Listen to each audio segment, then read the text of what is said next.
Okay, the second, we'll begin the afternoon with Susan and Marcus again with a discussion of therapeutic work, the actual challenges of clinical work.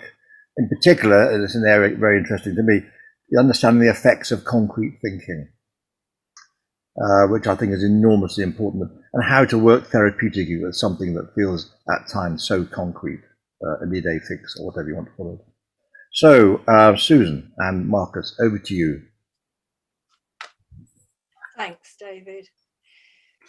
So, I mean, it was difficult really to know quite how to fit everything in and structure this part of the day, because obviously we're aware, and we've heard it already, that people are coming from quite different areas of clinical work. Some are in private practice, some are in services, and so on. So I thought we'll just touch on some of the important issues in this area, bearing in mind that we know that different people are in different settings and so on. But I talked about it first thing this morning already, that you know, what we're saying is that assessment in this area of a young person, young child, young adult, is crucial. That, you know, one is trying to really get to know the person in front of you, how they feel, what their views are, how they view themselves. And an important part of that is the assessment of the family as well. Now, it's not always easy. And obviously, if someone's adult, they would come as an adult, a young adult, and that's not the way that the psychoanalytic process would work. But certainly with the younger children, I think it's important to get a picture of that.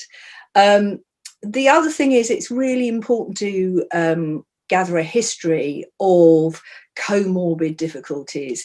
And again, this is not to say that every child has, you know, a raft of comorbid problems, but it is really important if people have autism, for example, if they have had an eating disorder, if they do have personality difficulties or a disorder, that is known about. Because very often what's happened is we've heard from parents who said, my child had obsessive compulsive disorder for several years, and yet there was nothing taken into consideration when they were seen at the gender clinic.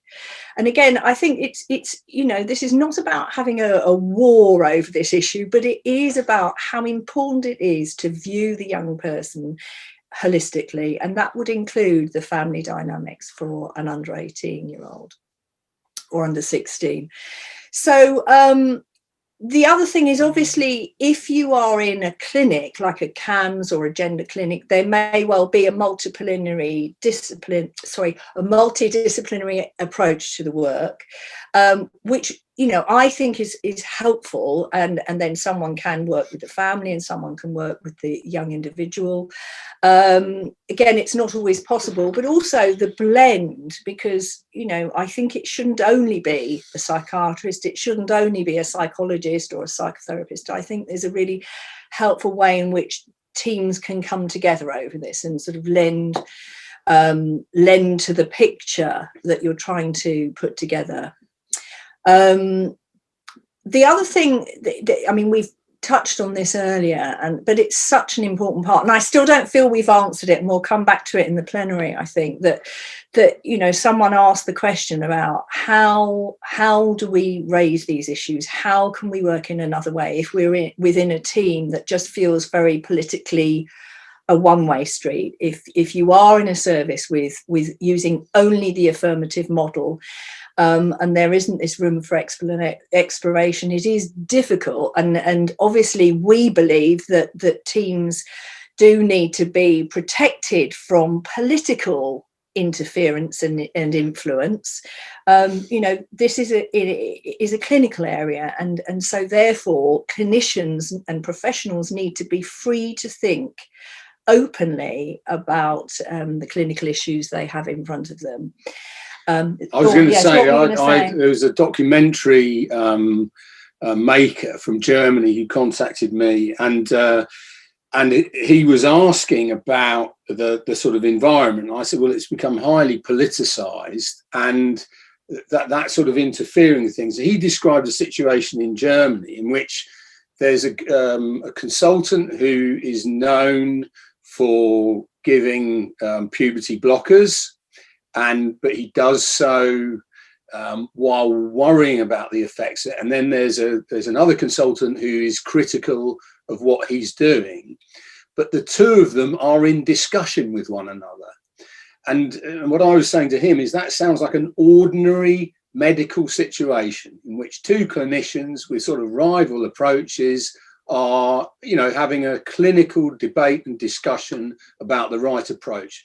That seems to me, the situation that we should be in. And I said, I thought that our experiences were in a very different environment, because the sort of, it's a phrase I've used many times, the political dog is wagging the clinical tail. No, other way around. Oh, right. It's the dyslexia again. Yeah. The political tail is wagging the clinical dog. Yeah. Anyway, anyway, and then I think that the last thing on this slide is that the team do need to consider the long-term implications, and really that comes back to, I'm not sure if I'm going to pronounce her name right, Lalitha, was it, who just asked the question about sort of what effects things have, medications have on a person and so on, but the crucial thing is one needs to know about that sort of thing in order to be able to explore in an age appropriate way with the child or young adult the implications of any decisions that are going to be made in that direction. And so, and it's not about trying to either convince them or dissuade them. It's, in our view, it's really important just that these things need to be discussed openly, and the denial of the problems, you see, I think a lot of the sort of more what I'd call the sort of pro transition or the affirmative model in medicine, it sort of really downplays it. It doesn't really tell you about these things, or it says there's no evidence. And even until very recently, in any press interviews, the CEO at the Tavistock, Paul Jenkins, was still saying, that puberty blockers are a wholly reversible approach, and as did Polly Carmichael. And of course, what the evidence is now showing, the clinical evidence is showing that it's not. It's neither psychologically wholly reversible, and it's not physically wholly reversible. There are effects from both. So I think it's just, that there needs to be more honesty amongst the teams. You can't imagine that the body's like a tap. You turn on hormones, you turn them off, you turn them back on again. It doesn't work like that. You don't have to be an endocrinologist to think that that's a problematic way of thinking about the body. But also, in terms of the psychological, and of course, we grow up in a sociological environment, with we all put 13-year-olds, 14-year-olds, 12-year-olds together. And the thing is that that when you put your child back a year for maths, you think, well, okay, well, maybe they're behind or whatever, but it does have an impact. It's not without no impact. The child thinks, oh, crikey, I'm behind my brother or my sister or whatever. So that whatever actions we take, there are always psychological, physiological and sociological consequences. You can't just stop development and then restart it, because the peer group has then moved on. They're experimenting or doing other things while your 13-year-old has had a block on their hormones. It's disingenuous, I think, to say that there are no implications. And it's known in the research that Zucker did as well, is that very often the influence of the adolescent hormones coming in, and I'm sure other clinicians are seeing this as well, can actually be part of the process that sort of allows the brain and the mind to develop and continue developing. And in the judicial review, we actually had an expert child neurologist who made a witness statement, and she said that the difficulty is if one actually stops with puberty blockers, a child, say at 12, their minds actually are also cognitively delayed in development. And it's not that they can't sort of make some catch up if they then change their mind, because I don't want to frighten people if their children have gone through this. And, you know, it's not that it's a growth thing, but undoubtedly the mind is not going to be thinking and exploring and risk taking in the same way if they are frozen in a sort of 10 or 11 or 12-year-old state, whilst those around them in their peer group are developing on to be 15 and 16-year-olds. So I think that's a really important point.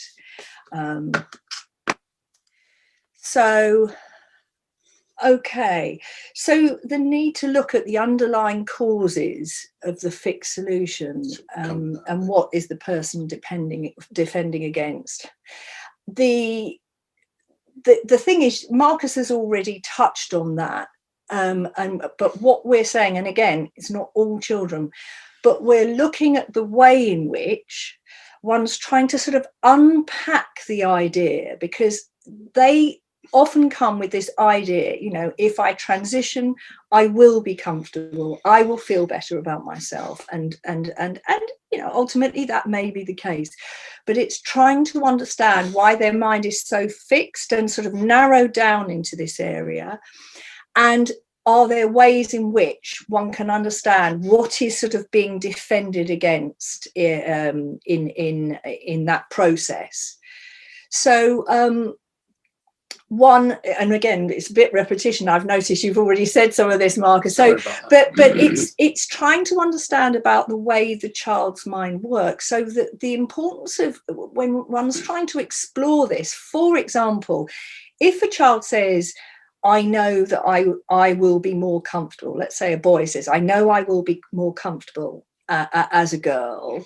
And then you say, well, that's an interesting thought, you know, and what does that comfort mean to you? Or how does that sort of tell me more about it? And it may be that at that point they cannot go beyond it. And that's why this work, you know, I mean, even once weekly often doesn't feel enough, but it's why this work takes time and caution, and one is respecting the sort of defenses of the child, because there's a reason their mind works in that way. So do you want to say something more? Well, I was just thinking, you're sort of, you're noticing, aren't you? They say, you know, got an exam next week and I just don't like to think about it. You say, well, I've noticed you're a bit of a perfectionist. You get very critical. It must be worrying doing an exam.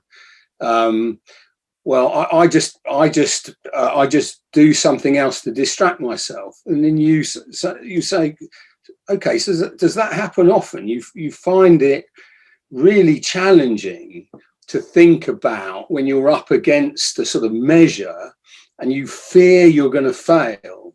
Sounds like you sort of bully yourself a bit.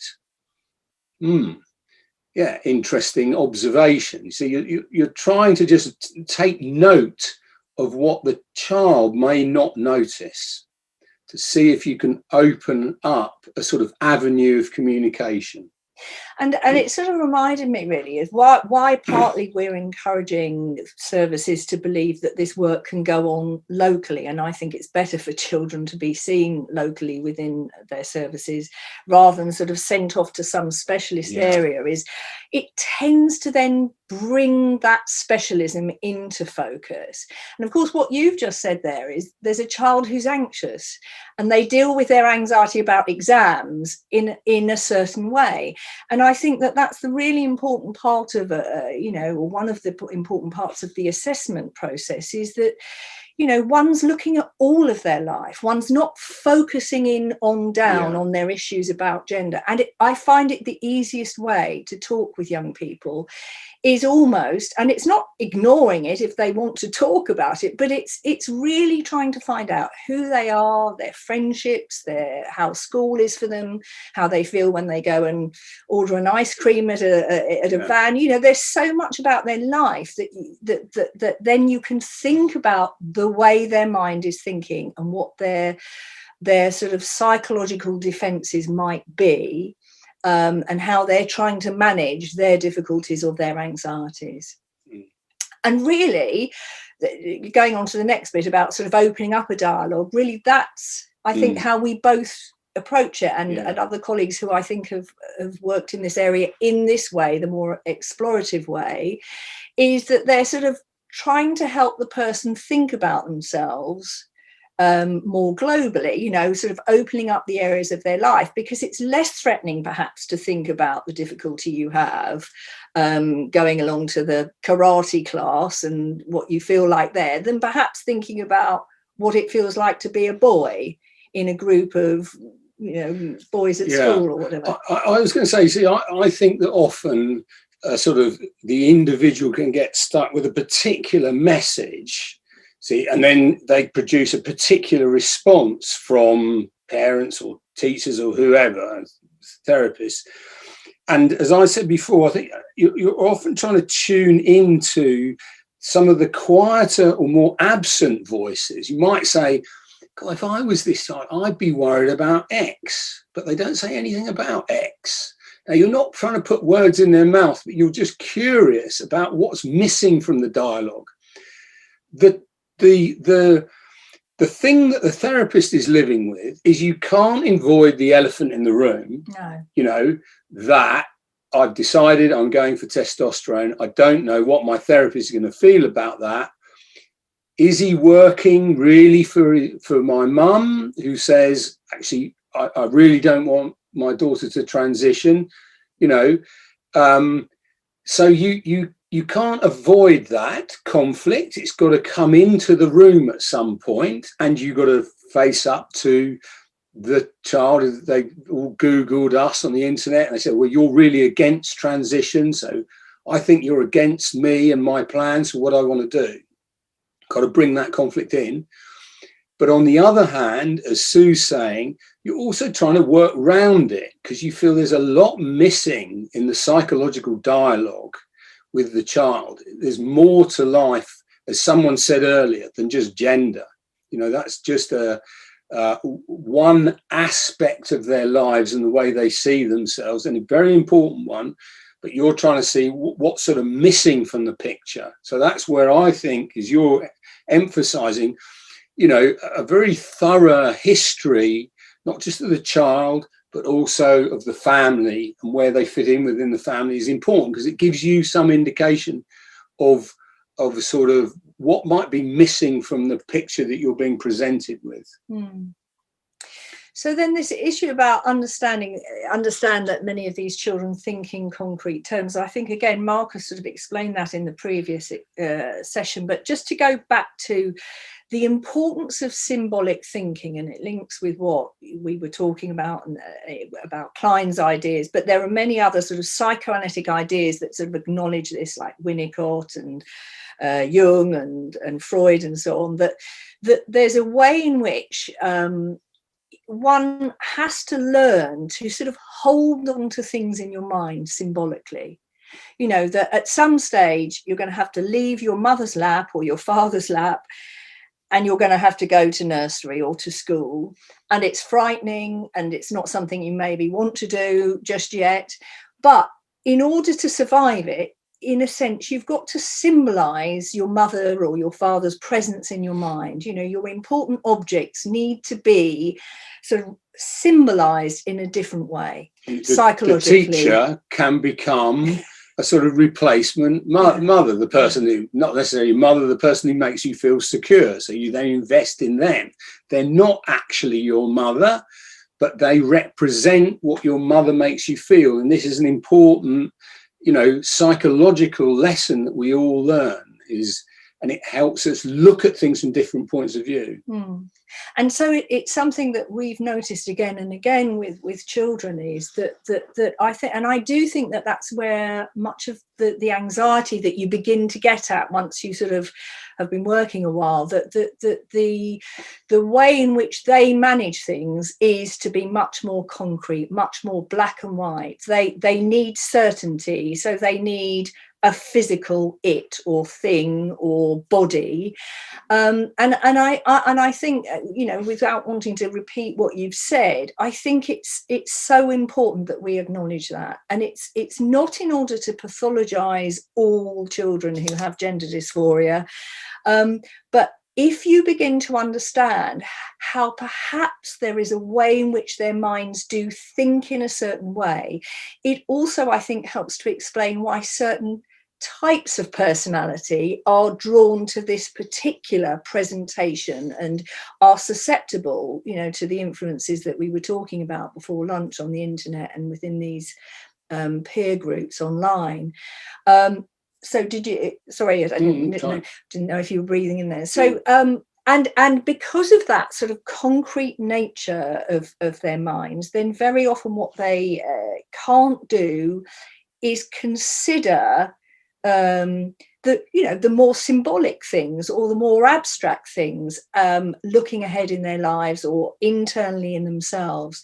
So that's why I say that sort of the kind of way in which it's gender dysphoria is diagnosed, I think, is sorely lacking, because we would say that an absence of anxiety and doubt is actually a symptom in itself. In this circumstance, you know, mostly if someone is going to make an important decision about their future life, in whatever area that might be, one usually turns over the various bits of evidence one can find, both externally and internally. How will I feel about that? What do I know about that? What's the risk of this?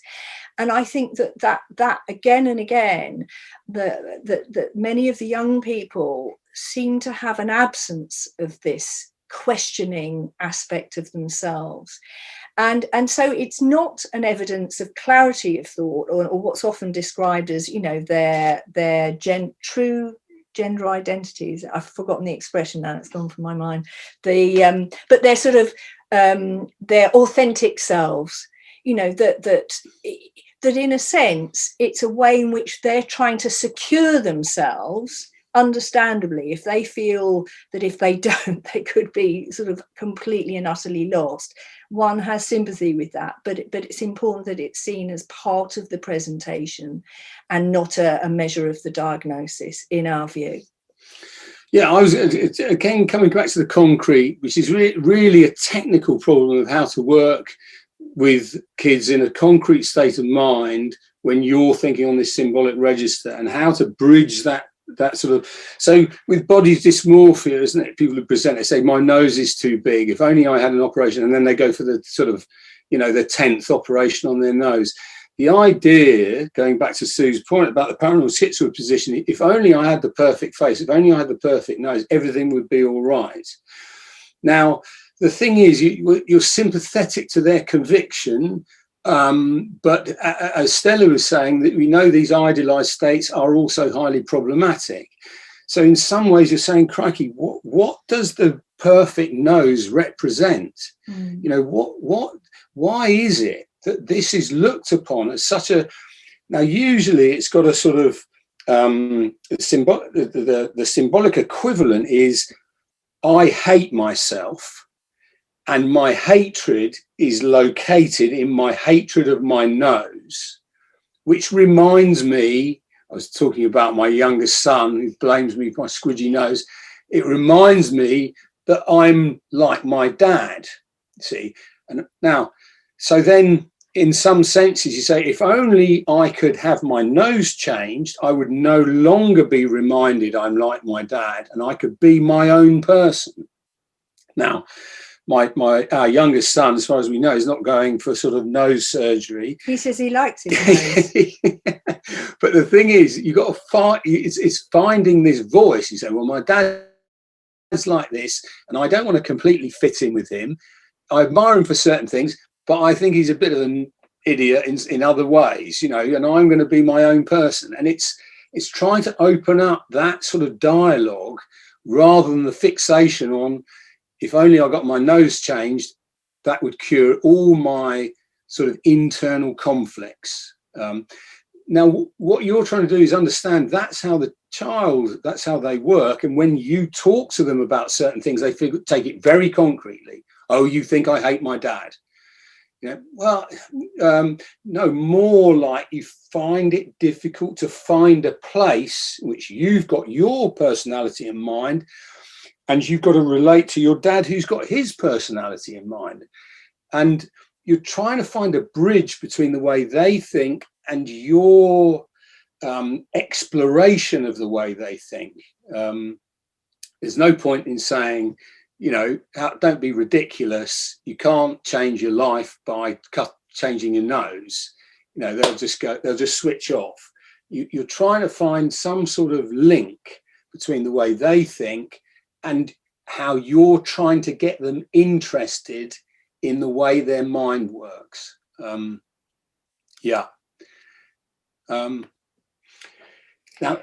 so we this brings us on to the conflict over names. The bit of the conference that I think is really necessary, but challenging, because I don't think we don't know the answer to this. We'll confess now. You know, I sort of by and large, you know, for the young adults that come to see me, you know, I'll sort of I'll take the name that they've chosen. What I will also do is find out the name they were given, and in a way, in my mind, I'm always thinking about the dynamic between the name they've chosen and the name they were given, which is associated with their natal sex. And I'm trying to, in my mind, I don't want to get into a row with the individual, but I say, you know, to say, you know, well, okay, you think you're going to get rid of Joanne and become John, but, you know, I'm just thinking, as I said to you before, you know, God, what's so bad? It sounds like a really difficult thing being Joanne. Wonder why that is. And I've noticed how critical you are of yourself. And it's as if all the criticism is located in your natal sex. And often it will be located in the body. Often, you know, it is as concrete as this. It's the breasts that are often felt to be the problem for girls, and it's the penis that is often felt to be the problem for boys. Not across the board, but in terms of thinking about these, the way that the problem is presented in a bodily way, it's helpful to use this as a sort of example. So I'm always wondering where the natal child is, even when I'm with a child who says, I'll be much better off when I transition, and I'm trying to interest them in the sort of problem of living with their natal selves, and so what, you know, why is that so intolerable? And have you noticed that? So you're talking about adults, and I think it's important because this is one of the areas adults. Where I think and I think it's tricky because we don't know the full picture yet. We haven't got all the evidence, but I think what is known is that if there is a kind of unquestioning affirmation and names are immediately swapped for chosen names, and pronouns are swapped, and there's a demand from all that they comply with that there is some evidence developing that then it makes it more difficult for a child if they then decide a few years later that actually they were wrong about their gender identity and they're going to remain in their natal sexed gender, that can be a lot more difficult for them to find a way back. And also, it's not without its effects. You know, if a therapist, you know, a professional, a teacher agrees with a child immediately and goes along with that, you know, it's sort of actually lending to the idea the child has about themselves that perhaps there is something wrong. I'm using your example with Joanne. You know, there was something wrong with Joanne that needs to be got rid of. So I think, again, it's there. I don't think there's any easy answers in this area. I think certainly once someone has changed their name, you know, by default, or if they have a gender recognition certificate, one then has to, in my view, and I know this is contentious and some people don't agree with us here, but I think out of respect, I would then follow that, their chosen name and so on. But I think particularly with the younger age group, what I noticed when I was at the clinic was that there was a real pressure for us to immediately change any letters we wrote to, let's say, a doctor, the family doctor had referred, and we were then going to reply after we'd done a period of assessment. Let's say John, who was a 14-year-old boy, had come to see me. I felt that I should reply to the doctor who had referred John, the 14-year-old boy, in the same way. Thank you for referring this patient, John, a 14-year-old boy who wishes to transition or has gender dysphoria, whatever the case was. Now, there was, and this is where I say back then I became aware already that there were external pressures on the service, because there was a feeling then, a sort of threat that you could be sued, the service could be sued, you needed to fit in with the child. It's not easy. And I acknowledge that for people in different countries and different services, I think it's a really tricky question, which is why we're not going to tell you you should or you shouldn't. We're just trying to give you these things to think about and bear in mind that, there are there are consequences, actions and consequences in any direction. But I think one of the important things is not to be sort of terrorized by it. I have made the mistake occasionally of misgendering my patient. I have made the mistake because obviously, let's say parents write to you and they use a name, and at first the referral has that name, and then within the consultation they tell you they want another name, that sometimes you just make that mistake. But I always try and talk with the patient about it, rather than cover it over or defend it, or then sort of be terribly apologetic and say, well, I've made a terrible mistake. I just try and think with the person about what that means, how they feel about me within that context, what they've sort of taken by what I've said, how they review me, and so on and so forth. So I'm afraid we're not hugely helpful in telling you should or you shouldn't, but I think, as I say, to bear in mind, it's uncomfortable, and it should be uncomfortable. That's I think the thing. Now, clinical clarity was my point on that last issue, though. I think one does need to be clear that that sometimes the confusion can be projected into the services, and within a team, people are talking, and then they go, "Sorry, is this a boy or a girl? Is this a natal girl or a natal boy?" And that's not very helpful. I think that within a team, certainly, and sort of referrals, there needs to be clarity about that. Well, it's part of the problem, the projection of confusion into the group, isn't it? The lack of ability to free associate. I mean, this is a psychoanalytic term. You rely on people to think freely about what's going on in their minds, and there's a restriction in most of the kids that we see. They find it difficult to free associate because the mind is almost experienced like a threat.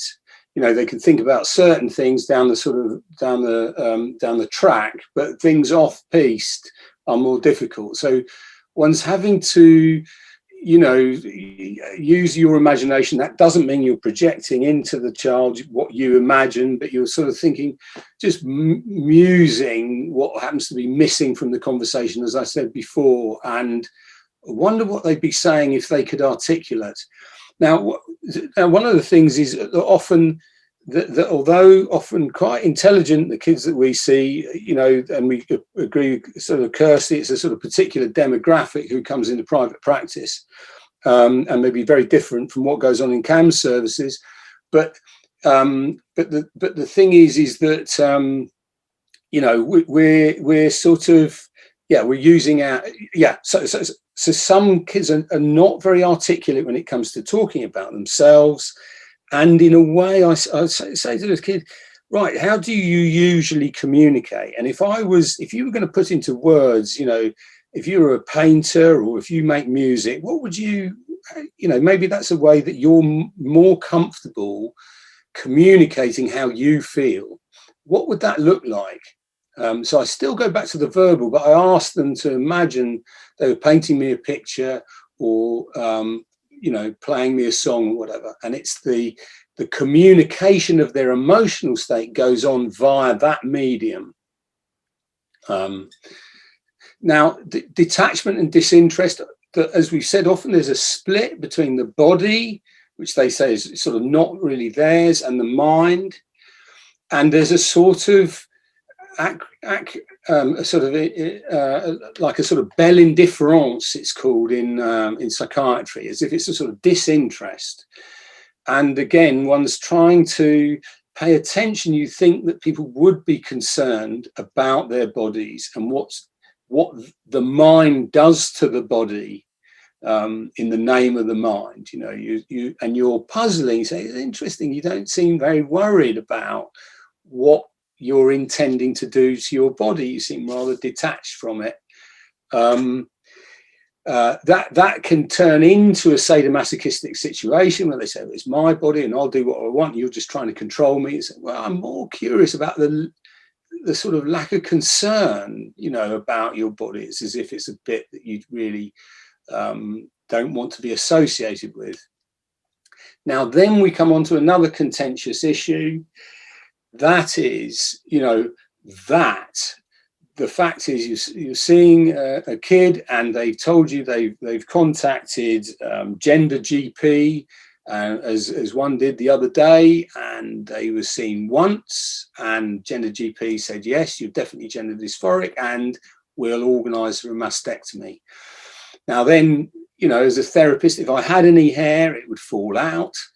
But the problem is you're provoked into action. And there's a danger in that, because in a way, think your capacity to stay neutral, try to think about the meaning of these actions, you start to want to coach the child, tutor the child, say no.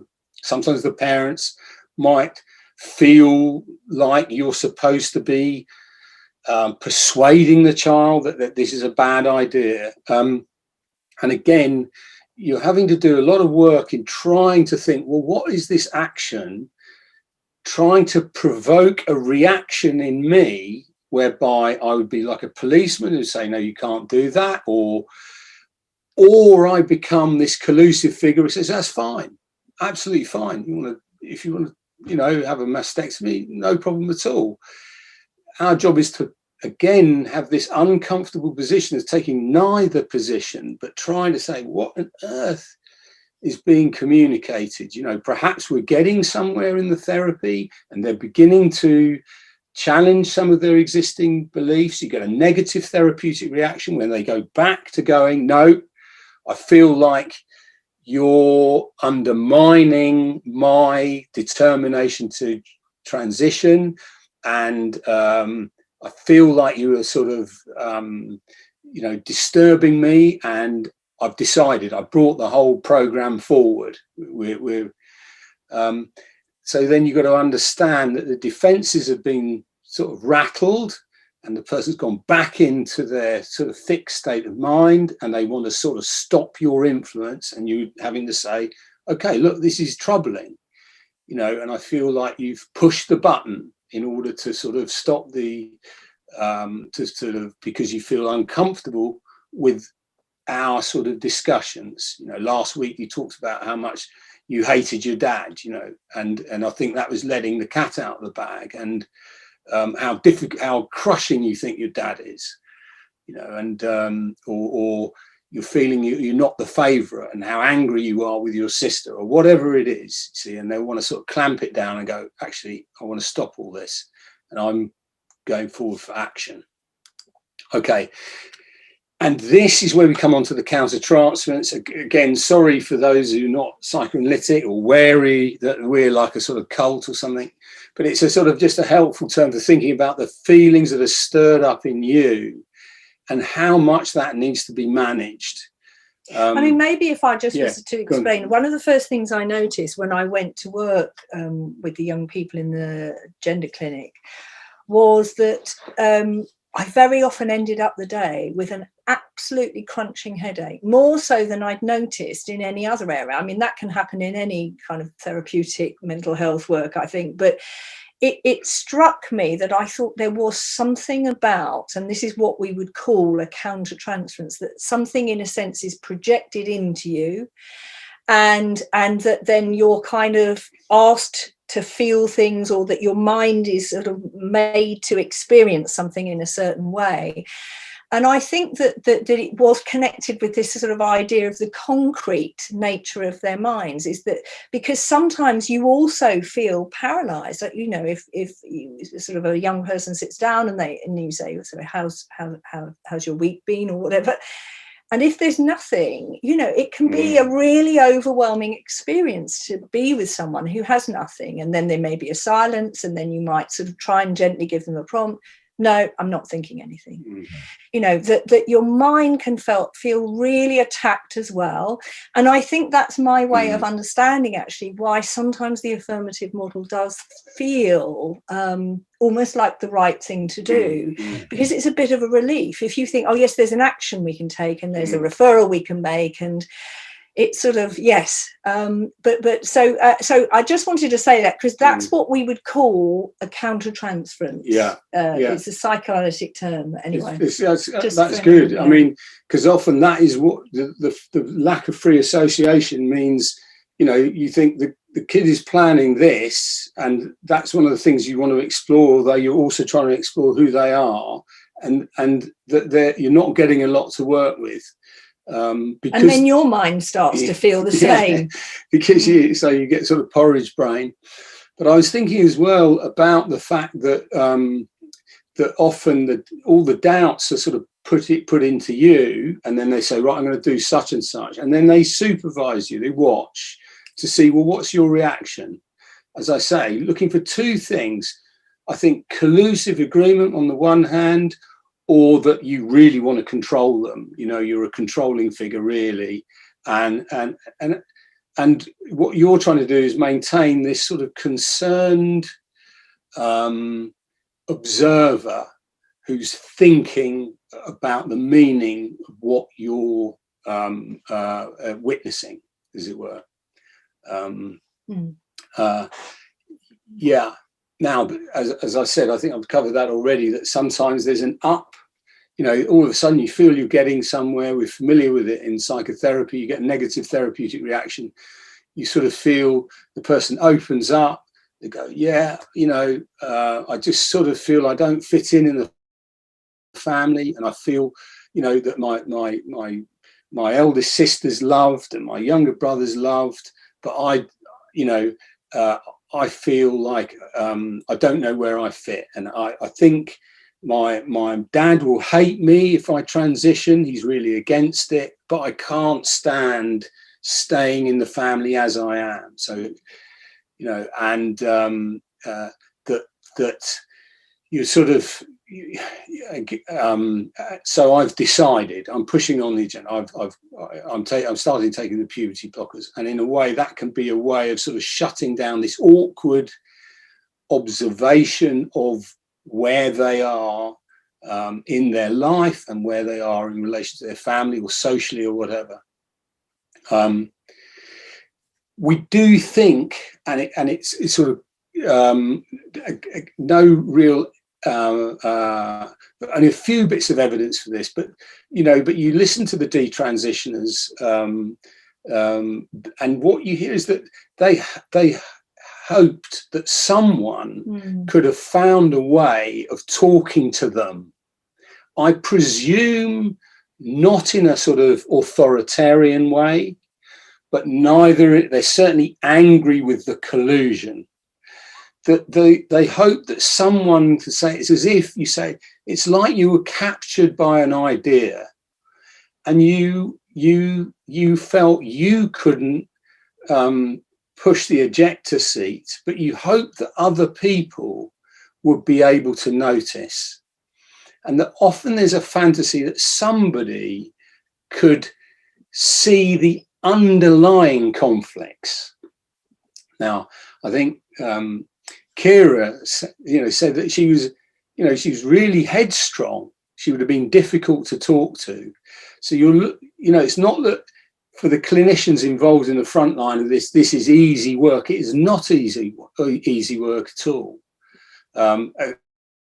Kirsty's pointed out, you get a range. We get a range in in private practice, but sometimes you get very determined kids, and as I said earlier on, you sort of question the defences, and then they become very hostile towards you. You know, this isn't easy, but they want a therapist and a service that is resilient to the sort of aggression which they may bring to bear and the force towards action. It's not easy, is it? Because it's trying to hold a line. I mean, you could call it sitting on the fence, but it's trying not to be pushed into either anti or pro, you know, for or against. It's like sort of trying to walk somewhere where you're keeping things open and holding things in mind, you know, around you and around them. So but it's not an easy place. Yes, and remembering the natal child, as we've talked about before, you know, in some ways you don't want to bring in the natal name in a provocative way, and I think that's a bit of acting out. You may feel sort of, you get so infuriated by the sort of intransigence of the presentation, you sort of feel, well, what about, you know, John? You know, seems to, you know, it's as if John's going to be killed out of this picture. You know, what about and the sort of going at the sort of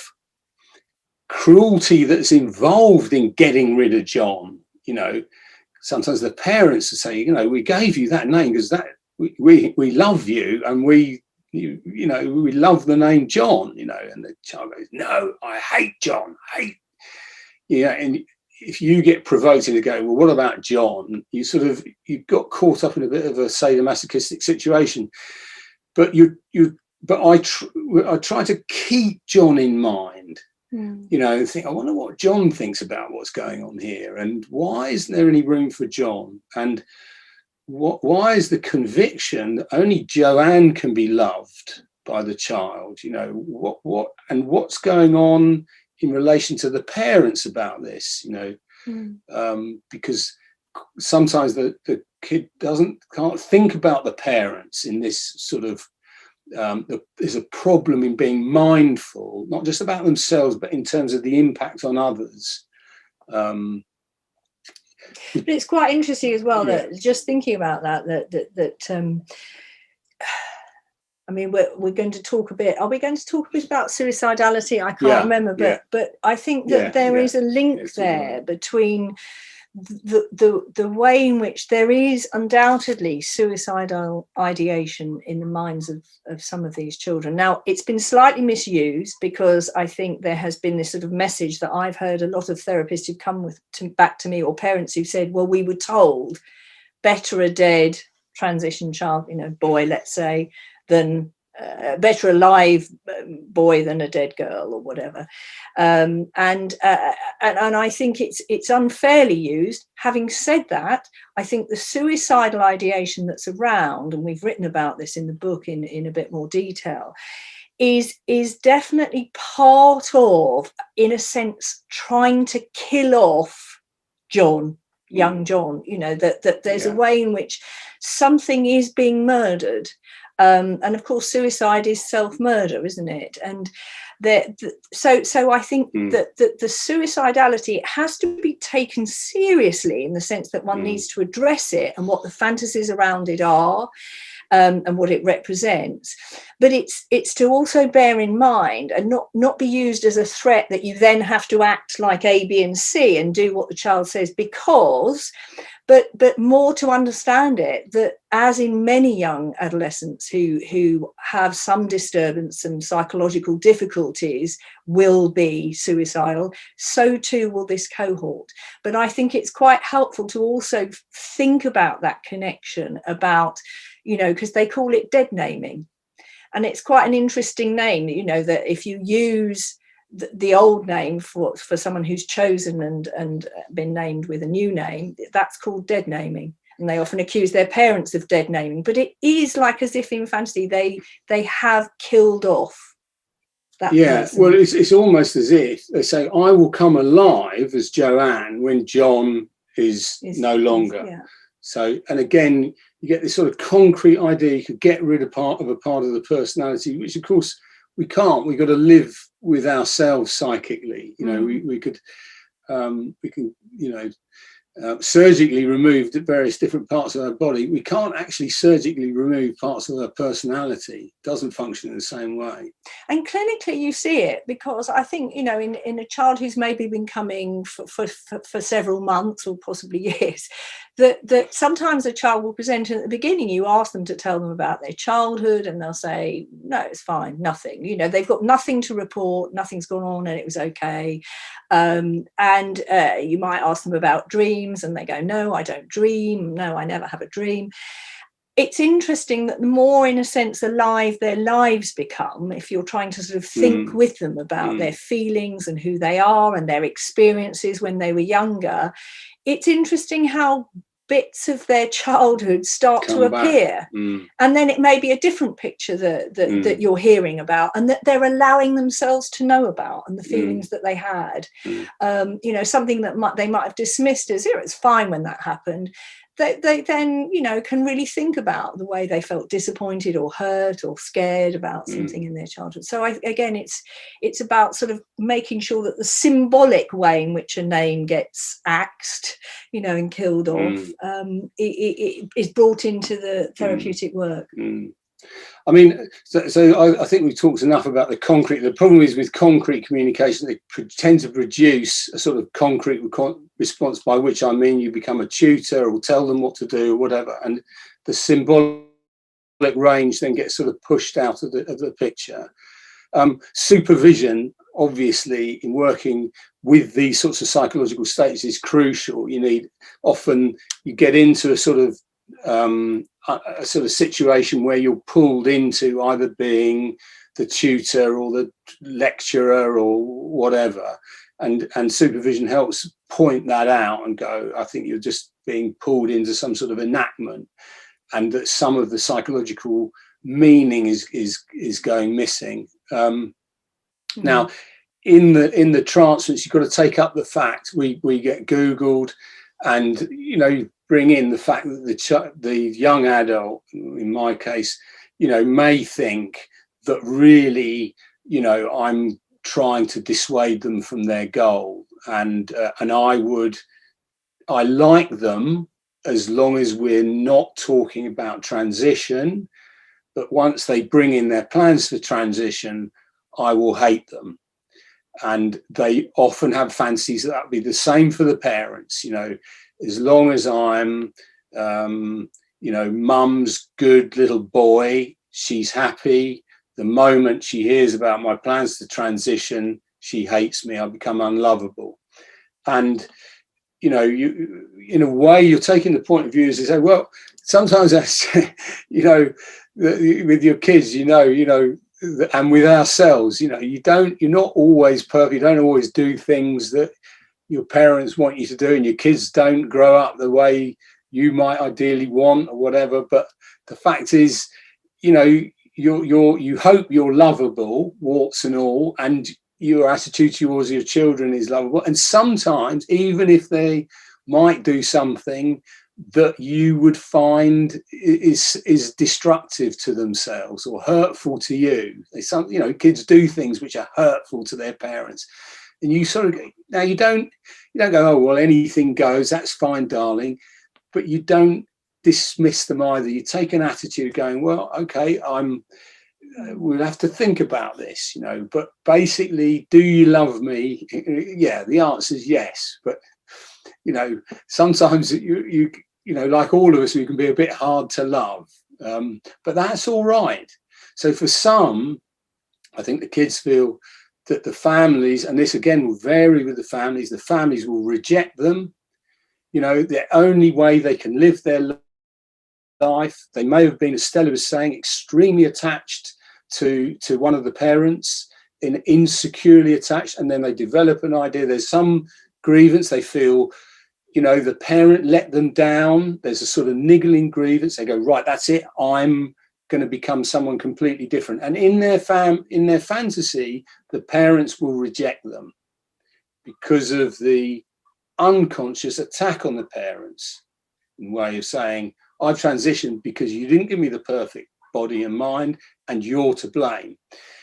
you know, in actual fact, as Sue said right at the start, that's often a fantasy of the child. Not always, because some parents do reject their children when they transition, but with some, the parents go, no, that was never our intention. We were just worried about you. Mm.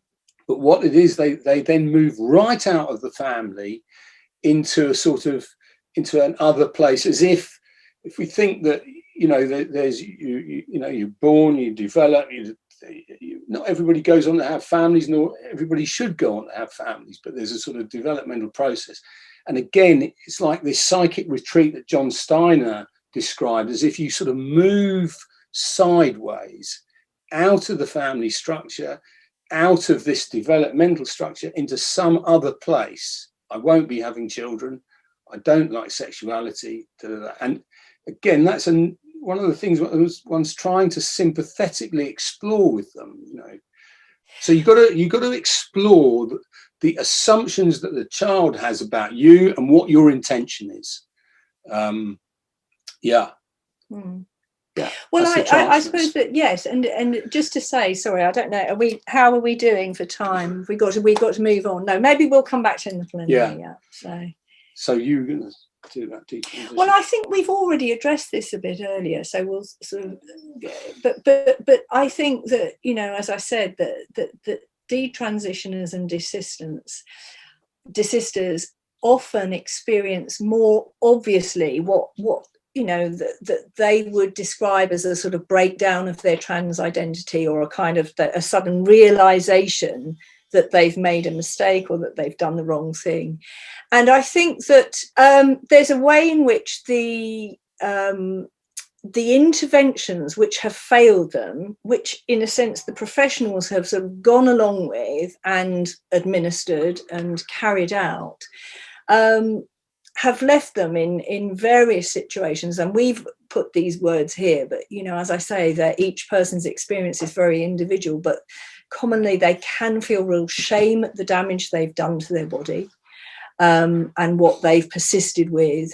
They can feel really angry with the services who've let them down.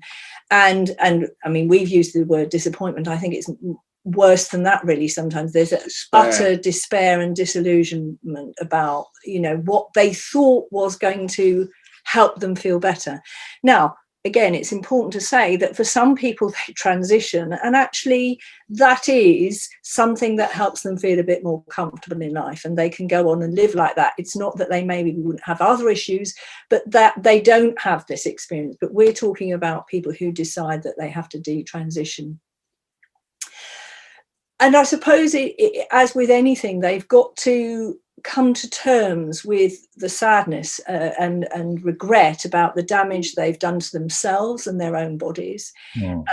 And also, you know, the attack perhaps that they've made on family relationships, because unfortunately very often young people have removed themselves from the family. I mean, some understandably have done so, but for many it's sort of they've taken themselves away.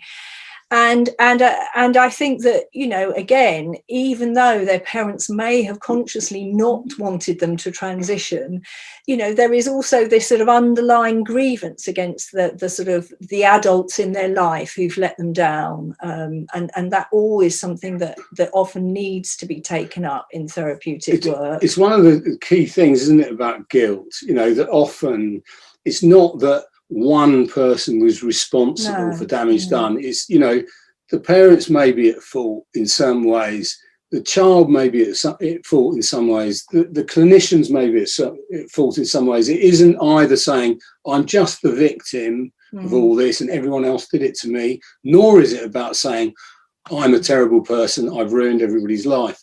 You know, guilt about losses is usually some trying to locate, you know, what you was responsible for and what other people were. And it's usually a sort of patchwork quilt of different things that needs untangling and clarity to establish. Yeah. Thank you. Okay, good. Thank you very much. I'm very pleased also you sort of highlighted how hard it is to manage working with concrete thinking.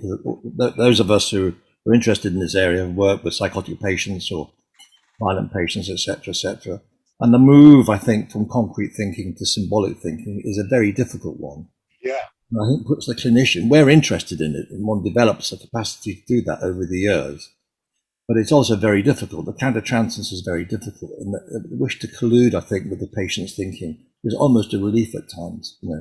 You dip into the paranoid schizoid position yourself, and feel you're useless. And part of struggling with concrete thinking is for the patient to explore the mind of the object, in this case, the therapist.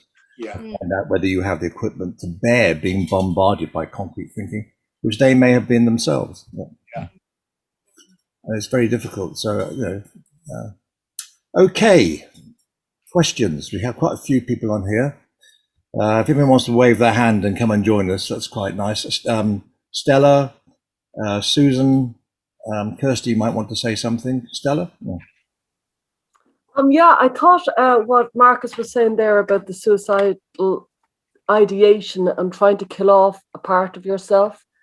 And, the nature of suicide, it's wanting to die, and it's wanting to kill, and it's wanting to kind of destruct a part of yourself. And I think it really needs to be brought into it, because so much of the suicidality that's spoken about in terms of gender, we're missing that they are actually, when they say the word, as Marcus and Sue said, when they say dead naming, it's a very evocative word, and yet they are trying to actually get rid of their old self and create a new self. That is the concept. And that concept isn't doable because we have limitations when we're born. We can only be who we are. And we could try to be somebody else, but you've still got the same cells inside. And that's a terrible, I think, realization for young people, to realize that you're stuck with who you are. And I think that is an awful, I think existential kind of realization of that is really driving a lot of this for these teenagers, because they've got, I would argue, perhaps quite a Disneyfied childhood, that they've been told they can be whoever they are if they dream high enough, and if they're good enough, they can be whoever they are. And then this awful kind of realization of the limitations of life comes in the teenage years, and they think, no, but I want to be that perfect person who I can apparently be if I try hard enough. Yes. And it's crushing realization, but I think our job as therapists is to help them with that realization, as opposed to tell them they could be somebody different. Absolutely. Awesome. And it's not so bad, the world, isn't it? I wanted to win the Olympic 100 meters. I was quite quick, but I was nowhere near quick enough. But you sort of rub along. One finds a way of making the best out of who you are and what but for some people it is really bad. I mean, it is bad. Yeah, I've seen transgenerational history where there's never been any thinking at all. No. And to live in a world, to manage life and death anxiety in a world like that with no capacity to put it into words, it's just horrendous. Yeah. I guess it makes me think about something that Sue said, I guess in the first half of it. Young people on social media are often bombarded with the image of the perfect life. But, what I've also become aware of is, I guess, events that young people have been very tuned into, to do with things like climate change, the election of Donald Trump and Brexit, and they feel the doom, and it's like, how do they reconcile in their minds, that this, these, events that have been so frightening in the world, with the image of perfect models and Tahiti or something, like, what do I just think it's so overwhelming. And I guess this, again, this idea of why now that the children young people are so frightened of their own minds, or frightened of sexuality. I mean, it just feels like it's a really different environment to grow up in, and I think than ever before in modern history. I mean, I just feel so challenging for young people to grow up these days. It makes sense in some ways. And I think, what the other thing that I think that this, I guess, presentation has brought up are questions that maybe previous generations have not answered. So, one of the things that I found really interesting is talking to women my age, and I've met women who say that they hate their breasts, or they wish they, when they were younger, they wish they would have been able to cut them off, and things like this that I was completely unaware of. Maybe distress around breasts has been around for a long time. It's not a new thing, but just nobody spoke about it, and now it's being brought up, and we have to deal with it as a society, or as a mental health profession, whatever it is. But I wonder if it's in some ways, some of the challenges are new, but maybe they are bringing up maybe issues that have been around a long time, but they're just being brought up now. Yes. Stephanie, and then Lisa. Stephanie, hi, thanks for waiting. Thank you.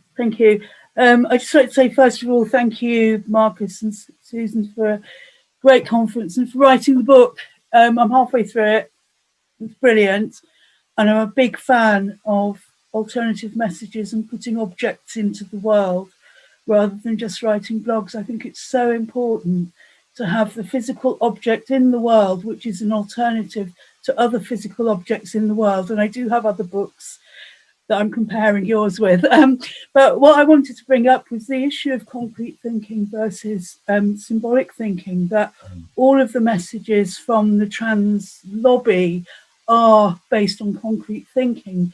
Every young child knows that they're more likely to literally commit suicide if they're not allowed to commit suicide in the way of transitioning and kill off the unwanted self in that way. And also, some of the language, like dead naming, that old unwanted self is literally dead. And I wondered whether anybody in this is not for you to answer right now, but to think about what alternative messages we can put out there that would resonate with young people. And one of the difficult issues, I think, is the political framing of transitioning, that it is a massive social justice issue, and that really connects with young people. So it's really for all of us to think about what alternative messages we can put out that resonate with young people, that can compete with that. That's it's my pleasure. Just it's nice to see you, Stephanie. I don't know how to answer your question, but maybe Sue's got something to say. But we were contacted by Russian TV, and I was interviewed the other day. They've become sort of fans about the plethora of plastic surgery that's gone on in lockdown, and it relates a bit, I think, to the point that Kirsty's making about the fact that there is a sort of change. I mean, we're all partly internal, we're partly external, and how we deal with the problems of life is determined by our internal relating to the external. And the particular issue is the sort of, now in adolescence, there is a preoccupation with how do I look? Am I going to, am I attractive enough? Do I fit in? That's gone on for millennia. But with social media, there is such a preoccupation with being assessed from outside. How many likes did I get? I sent out that Twitter. Did I get many? And so as if the entire sort of center of gravity for the assessment of whether we're valuable human beings moves. The danger is it moves from an internal external thing to sort of nudge towards the external. And what I said to the Russian TV people was I didn't really know why there was this plethora, but I thought everyone was so preoccupied with the assessment of themselves with a view from outside. And it reminds you of sometimes myself and, sometimes others on Facebook, look, we're all having a great time, And everyone goes, oh God, and we're having a miserable time. Everything is in the eye of the beholder. Yeah. I feel that about putting on conferences. I get to 350, I start feeling really happy. 400, I go manic, I think. Lisa. Okay, thank you.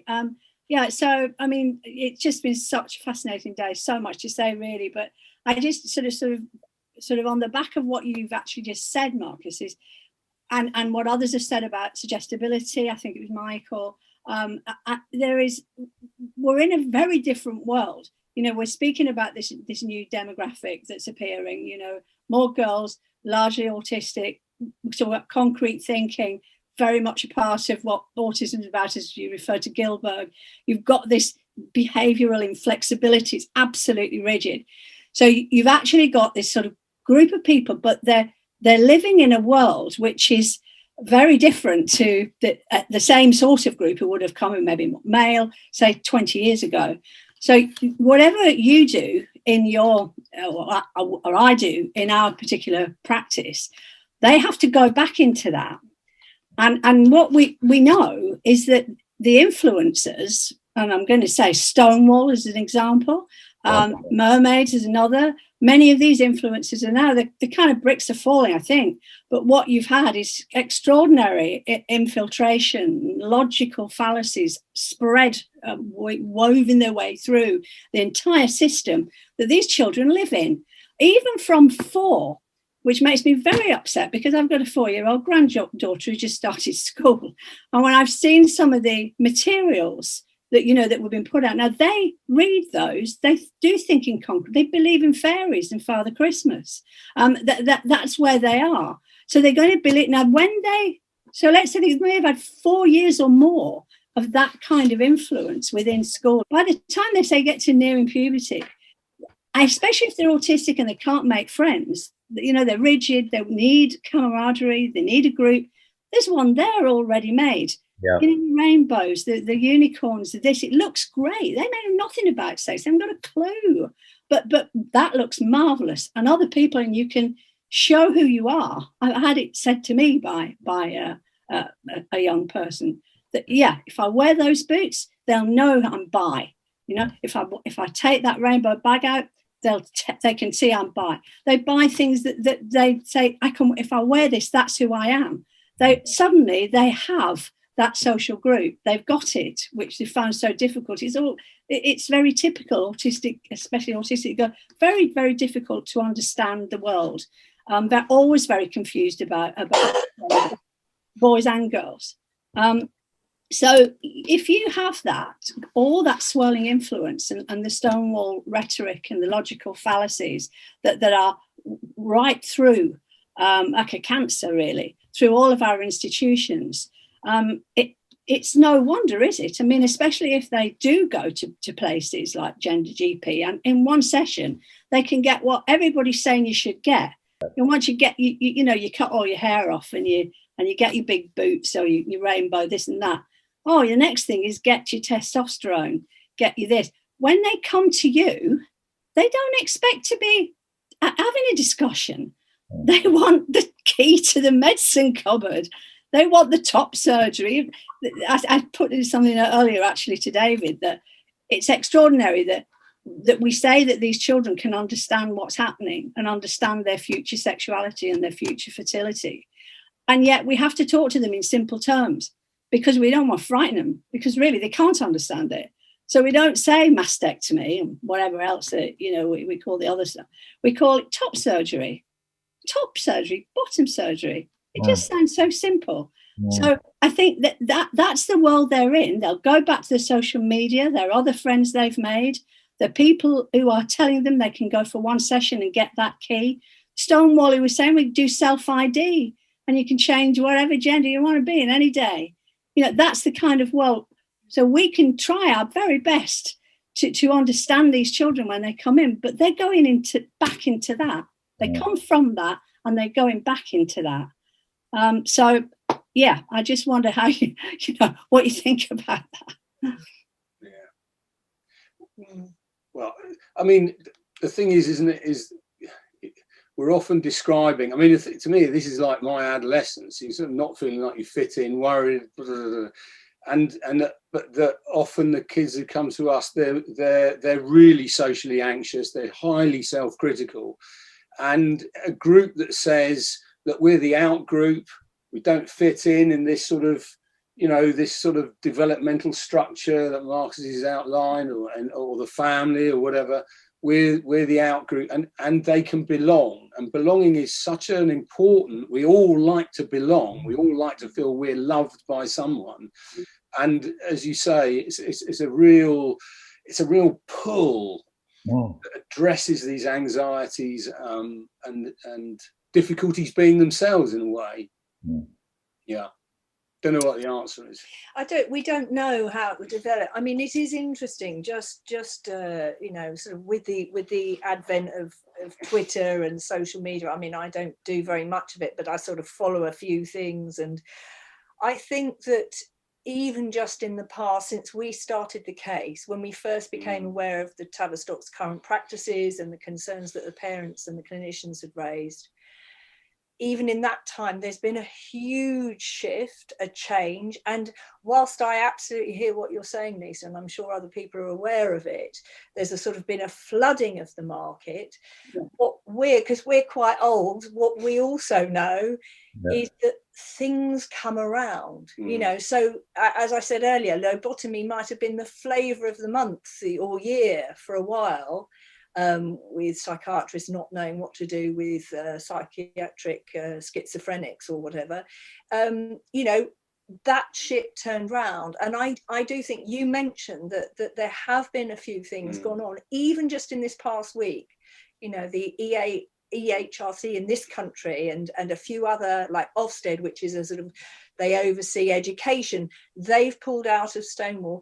And you know, it might be, unfortunately, that things have to keep going for a while, and then hopefully what we'll get is more of an evidence base to this, that the sort of, I say the truths, I mean, it's hard to know what the truths are, but you know, that if evidence emerges and if we can do some long-term research, if somebody who, you know, is considering, certainly in this country, we've got the Hilary Cass review going on, I hope they demand it. I hope they demand that there are trials to see which practices work, what helps these young children in their pathways, because at the moment we still don't know. So it's not, I just think things will keep changing, and they are really peaking at the moment, I think. Because I was just going to say that Stephanie Davis, who I just spoke, of course, you all know, you know, just knows everything there is to know about the sort of educational capture, and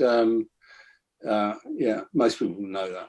But I think, you know, and Stephanie, you know, we first met when you talked at the House of Lords, which was sort of where we all came to come to thinking about the judicial review, and that one of the things you said is that you're about children receiving sort of factual knowledge in terms of sex education and diversity and so on. You know, I mean, you can say it better than I am, but it's difficult because, again, it's one of the situations where you get cast as someone, transgender trend, who've tried to just make sure they keep an eye on these education packages so that children aren't told there are 10 sexes and 28 genders, or 100, I think it was the last time I heard. But it's important, isn't it? Trying to spread, you know, education about diversity and acceptance of difference, but go on, Stephanie, you say a bit more about it, maybe. Can you switch Stephanie back on, because you know more really where you've got to with this. It's about polarization, isn't it? Is the important thing is to be able to look at things, to examine. There, you're there. Yes, I'm just, my work is all about the messages that we send to children and how children understand and receive those messages, and that's very much to do with the developmental level and, you know, age of the child. And we know that children are concrete thinkers when they're young. They're still in the world of magical thinking. They haven't yet, this is very young children, you know, before the age of about 7, they haven't learned to distinguish between fantasy and reality. So what we're doing in sort of pulling that rug of reality from under them affects every child in the school. If you have one child who is doing a social transition within the school, that pulls that rug of reality from under the feet of every child in the school. And how that will impact on children psychologically as they grow up, we don't yet know. But it seems that this is a very potentially harmful and dangerous experiment. And I think it will cause, I guess, that it will cause psychological confusions and anxieties and issues with children as they grow up. And the issue of trust, and there's so many issues around this in schools. And again, schools are using the affirmation approach without any understanding of other approaches, and that there are in fact other approaches, and the globally established approach of watchful waiting. But the fact that adults will believe what the so-called experts are saying, and I think the issue of suicide affects schools as it affects parents. Like, how can we risk it if we're, if we're going to cause more likelihood of suicide? How can we risk that? And it's teachers are very busy. They don't have time to investigate issues, look at the Equality Act, look at the history of child transition. They don't have the time for that. So of course they will believe the school materials that get presented to them, which is why I felt it was important to have an alternative schools guide for parents to take into schools and say, well, have a look at this. This is why I think that, putting alternatives out into the world is very, very important if you want to challenge something. Thanks, Stephanie. Thank you, Stephanie. Susan, and then Piers.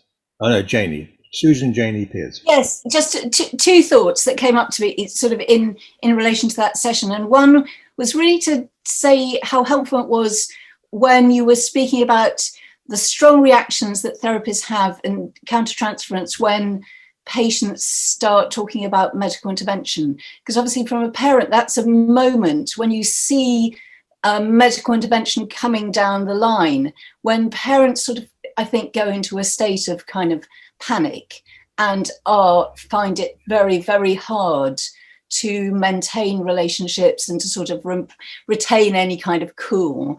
So that was just sort of very helpful to actually hear that from the other side. And I just had also one thought in relation to, it was partly when Kirsty was speaking about older women talking about, the idea that all cis people love their bodies and always have is, one of the sort of myths which I think has been produced by the very binary cis-trans division, and partly the new ownership of the word dysphoria by gender. Because obviously dysphoria just means unhappiness, and it's part of human experience, and it happens every day to all human beings. But I think I'm just making a huge generalization that's not original in any sense, but in a sort of increasingly sort of visual culture, I think we have fewer technologies for knowing what other people's consciousness is like. So that we don't know that human consciousness, as far as I've ever discovered from reading anything and reading novels and talking to people, it contains a huge amount of discomfort on a daily, minute by minute, second by second, and I think young people increasingly don't have a way of understanding that. They know about this fantastic sort of blogging, and they know about, people talking about their mental health problems online, but they just don't know about the sort of the feeling of consciousness in the same way, because they see people from the outside or they hear about their terrible diagnoses. So what we do about that, I don't know. But they can't be allowed to, I think, some sort of basic psychoeducation of the case of the kind which DBT provides, that people understand that human minds go up and down in sort of waves. Yeah, right. I'm putting a bit of politics in there. We're living in an increasingly marketized world. Absolutely. That's what I'm saying, really. People become preoccupied with their packaging. It becomes modified. It's completely understandable. So we have to change that. And so unfortunately, I mean, again, come a bit forward. Sue, come a bit forward. Sorry, yes, again, it's not our area of specialism, but people like Jennifer Bilek have looked into, what might be motivating this. And of course, there are billions of pounds invested in certainly out in the States, as I understand it. the gender industry, if you like. So I think that's certainly something, and I think unfortunately it is going to be one of those things. It's going to emerge with time, I think, and you know, all we're trying to do is raise a flag to say, well, if a few of us can think in an alternative way and keep an open mind, you know, perhaps we can individually each, you know, have some effect in our smaller areas. But it's I think it's a bit like the what's that, tanker. You know, the tanker that's got to turn round. Yes. Janie, then Piers, then Roseanne. Janie. Hello, can you hear me? Yes. Yeah. Oh, brilliant. Yeah. Can't see me. Can you see me now? I can. Yeah. Great. Yeah. I just wanted to bring in autism because I'm autistic and I support a lot of families who are going through this.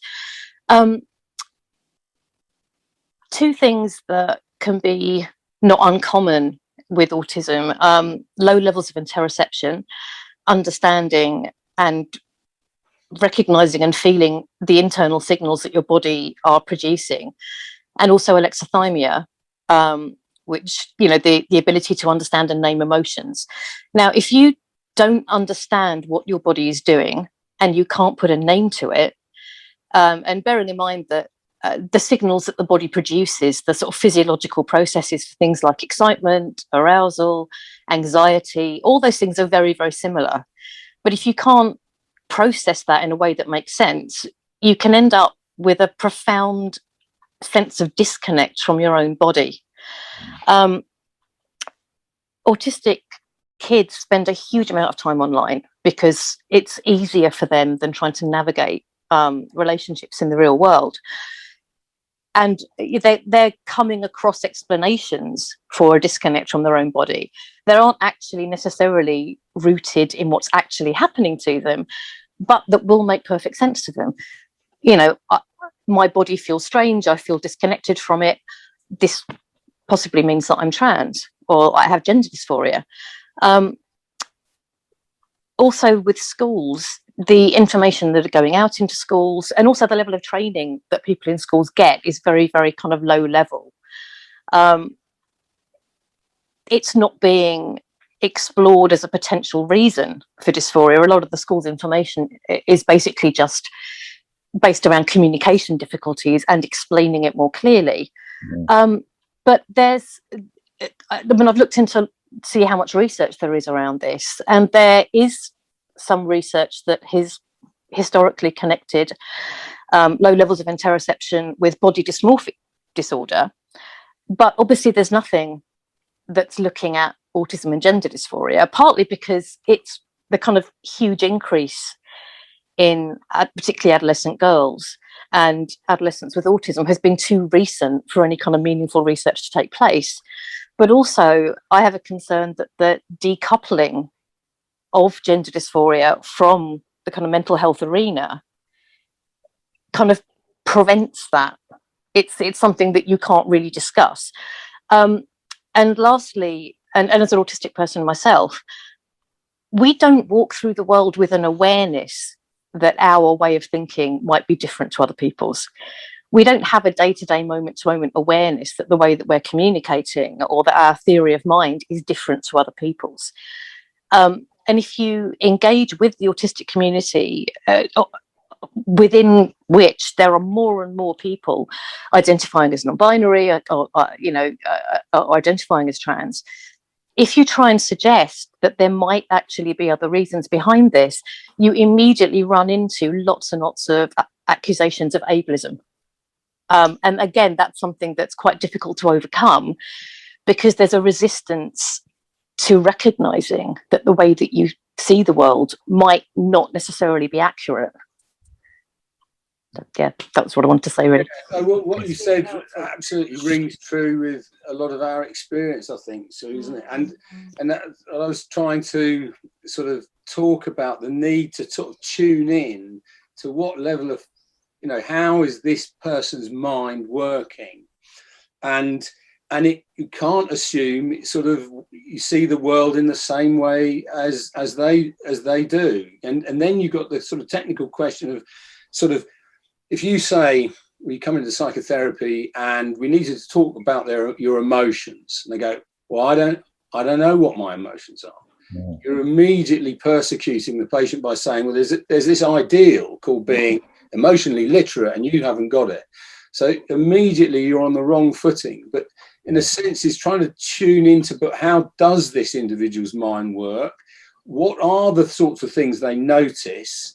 And can you tune into that and increase their capacity to notice the way their mind works?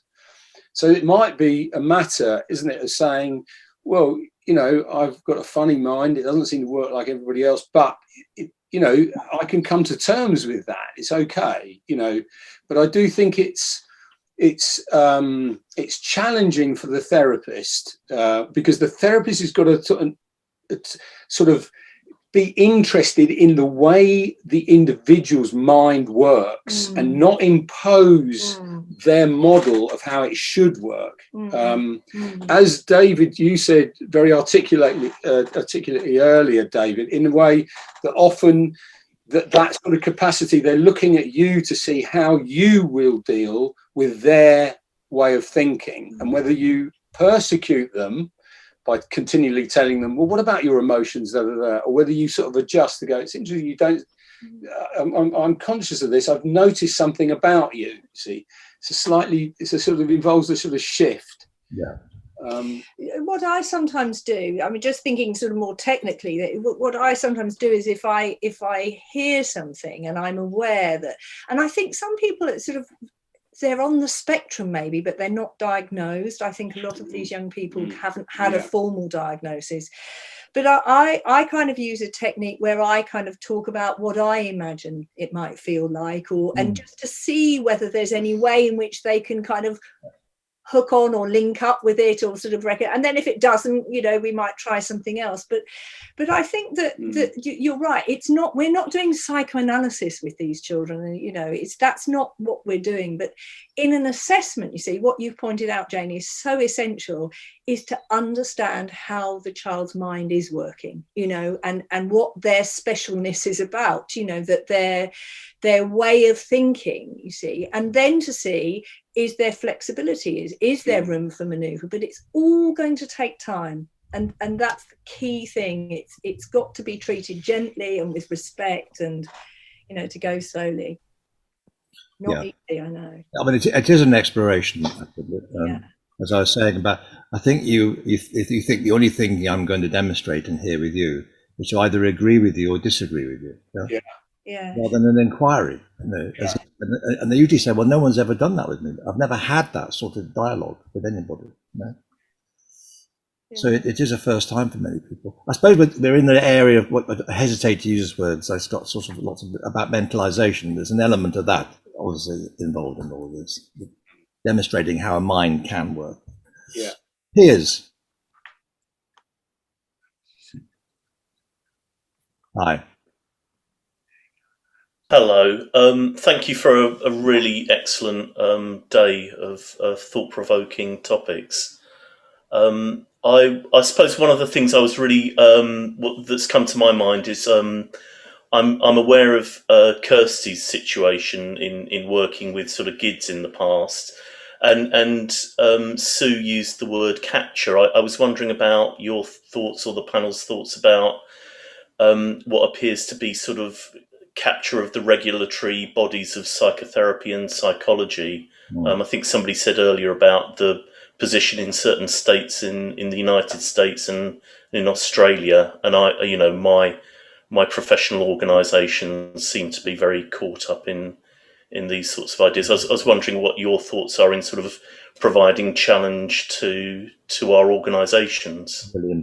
Really important. Well, there's a group that are challenging, want to challenge the MOU, and they managed to get 10,000 signatures, basically because the government are sort of going to outlaw conversion therapy for trans people, and our concern about that is the moment you do this exploratory work, which we're advocating, you would then be, you know, on the wrong side of your ethical committee, and yeah, like, you know, people can be arrested or struck off in other countries. So it's a very dire situation. But yeah, as I say, there's a group that have got 10,000 signatures, and thoughtful therapists, and that's very important. Yes, can I speak a little bit about that? Yeah, we formed Thoughtful Therapists just recently, and we'd love if anybody joined us, especially because there's a lot of therapists here. And the concept driving Thoughtful Therapists is very much about the question Pierce just brought up, which is that there's issues with the Memorandum of Understanding, the main one being that it conflates gender identity with sexual orientation, while identity formation, as opposed to gender identity formation is a very fundamental aspect of the kind of adolescent between 12 and 25, really. And that is being kind of merged into sexual orientation. Yeah. And a pretty sloppy, careless document is the Memorandum of Understanding that doesn't seem to kind of realize that there's two different arcs to a gender identity and to a sexual orientation. And to put the two together is inappropriate. And we're in Thoughtful Therapists, we're trying to make it a better document, amend it and improve it and bring some nuance and bring some depth into it. So that, of course, conversion therapy, as it was carried out in the 1950s and 1960s, was a terrible thing against people who were generally gay. I'm not convinced there's very much conversion therapy happening now, but certainly it's not ethical therapy if it's conversion therapy. So to kind of dismiss this and forget about the concept of ethical therapy and go on and on about conversion therapy, there's so many issues around this that I urge any therapists who are interested to come on board with Thoughtful Therapists, because we're starting to open that conversation. Excellent. And the government have agreed that certainly in the UK have agreed that they're going to look at it, aren't they? Because there was a push to get the full conversion ban done, and it's been held up. And so we're hoping that there will be more discussion. But again, it's about the way, as you say, Stella, that things have been blurred. Yeah. And people don't, even therapists don't understand, because someone will say, well, of course we shouldn't do conversion therapy, but that's not what their understanding is about. As you say, the two have been conflated, and it's not a very helpful alliance. Roseanne, then Anna, then Terry.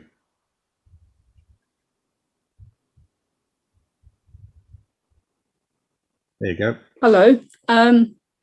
Thank you. This has been a really interesting and eye-opening conference, and I found myself thinking about the ethnic minorities, and you both working in London, a quite large multicultural city, and there being so few members of the ethnic minority groups identified, even just sort of colloquially.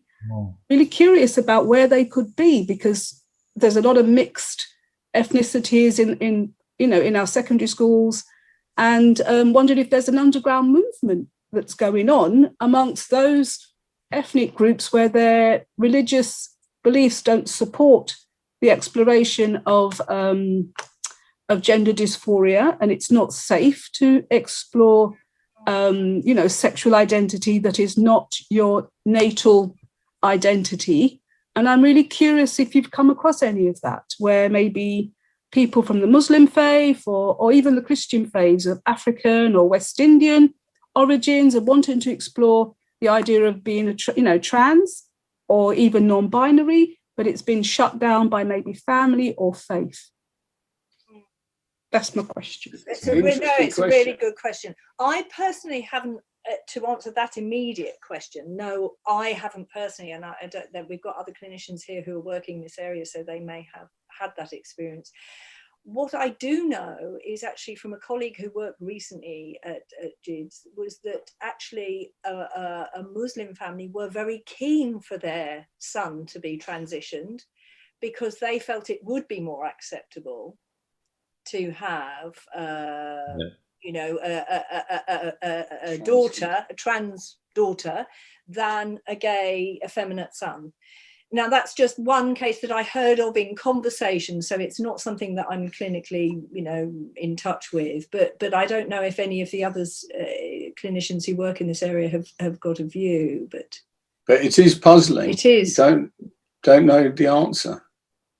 The only people I've seen that were in flight from a sort of a very fundamentalist church background that was homophobic and thought that changing the gender was something that was acceptable. It wasn't actually, but it was an attempt to resolve that conflict. It's non-conflict. I guess one way that might be a way of answering Roseanne's question that I don't have the data for, but it will be, like I said, my understanding when I worked at GIDS was that Black and ethnic minority children were underrepresented. But I wonder if in the adult clinics that might be kind of caught up on. So maybe those children might be overrepresented as adults. I mean, that would be interesting, I guess, to know once they're, out of the family home, if they find their own way to adult clinics. But I don't know. But I think it was, it was a question. But I mean, I don't think it was, in my experience, it wasn't talked about in any depth, but it was, I felt that Black and ethnic minority children were kind of noticeable in their absence when I was working at GIDS in Leeds, but I do, it might be different in the London service. I'm only talking about my experience of working in Leeds. They might be overrepresented in the adult mental health as having diagnosis of schizophrenia. Yes. And that kind of, institutionalized racist approach to Black psychological discomfort and conflict. So you might not see them in GIDS, but they might be overrepresented in other areas of mental health. Highly likely. Interesting though, isn't it? Yeah, no, it's interesting. Very right, because certainly that's been something that's recognised at the Tavistock in general in the other departments, was that, it tended to be white middle class people that found their place to the Tavistock for psychotherapy, and they worked very hard in the other areas of the clinic to try and change that. But it's clear that that's been something that's been around for a while, that psychotherapy has sort of rather been that access route. Not exclusively. No, it did change before we left. It was changing. I used to do the ethnic returns. Yeah. So could it be that gender dysphoria is a white phenomenon with exceptions? Is that too radical? We don't know. You see, again, where's the research? Who's really doing the follow-up? We don't know. Well, it's underground, Roseanne. I think you're right. I just wonder. It is certainly a phenomenon that seems to be driven by people seeking an identity.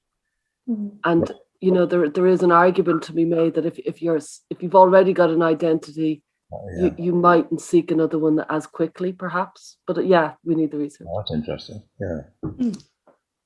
Anna. Yeah, thank you.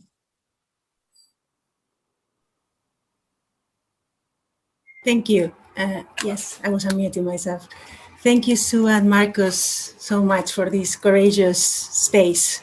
I mean, there's so much that's been discussed already that was in my mind to ask, and you've already, amongst all of you, answered many of my wonderings. But I was wondering about fear as a huge factor here, even myself, to come out to speak here is really terrifying, but here I am.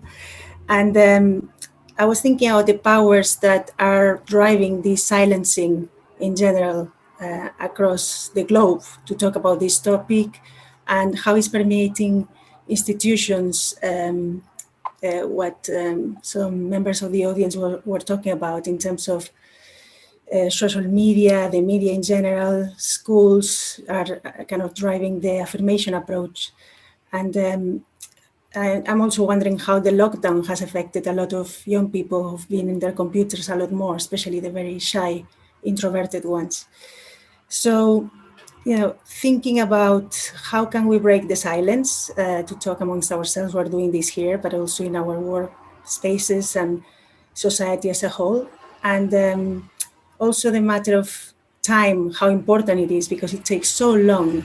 You've described the therapeutic process, and the writing of your book, which I can't wait to read, has taken probably a long, long time. How long it takes to engage with someone who's going through this identity crisis, which I think, in my experience, touches on everybody across cultures, but I guess the fact is we need to really research them. But thinking about a point that you made, Marcus, in relation to being curious about the relationship of the natal identity with their parents and the new identity with their parents, and how those interact and fluctuate as you get to know them. And I was wondering that sometimes you might begin more with an affirmative approach as the beginning of engagement, and then as the reparation begins to happen, because they feel more accepted, then how do you go and explore more the natal identity and those dynamics? But that takes a long, long time.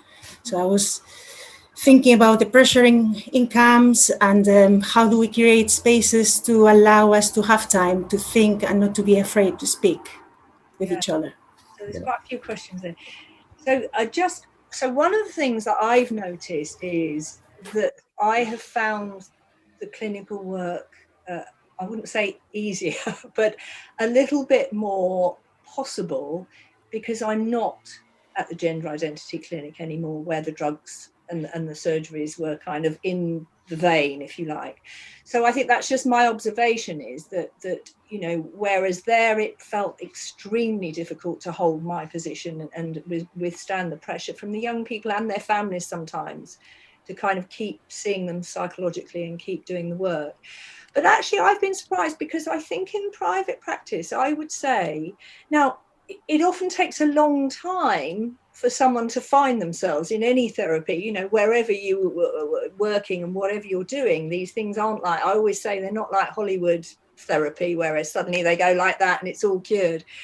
But actually I do find that in weekly work, over a period of maybe a few months, you can germinate some thinking, you know, some ideas, some just a sort of an alternative model demonstrated perhaps by the therapist themselves to the young person that sort of evidences something that then opens up. And I have been pleasantly surprised, actually, since doing the work in private practice, that there are, you know, yes, it's going to take a long time because they're young people and they've got a long journey until they're adults, but that actually things open up a bit and things get noticed a bit more. So that's been encouraging. Having said that, it's not always like that.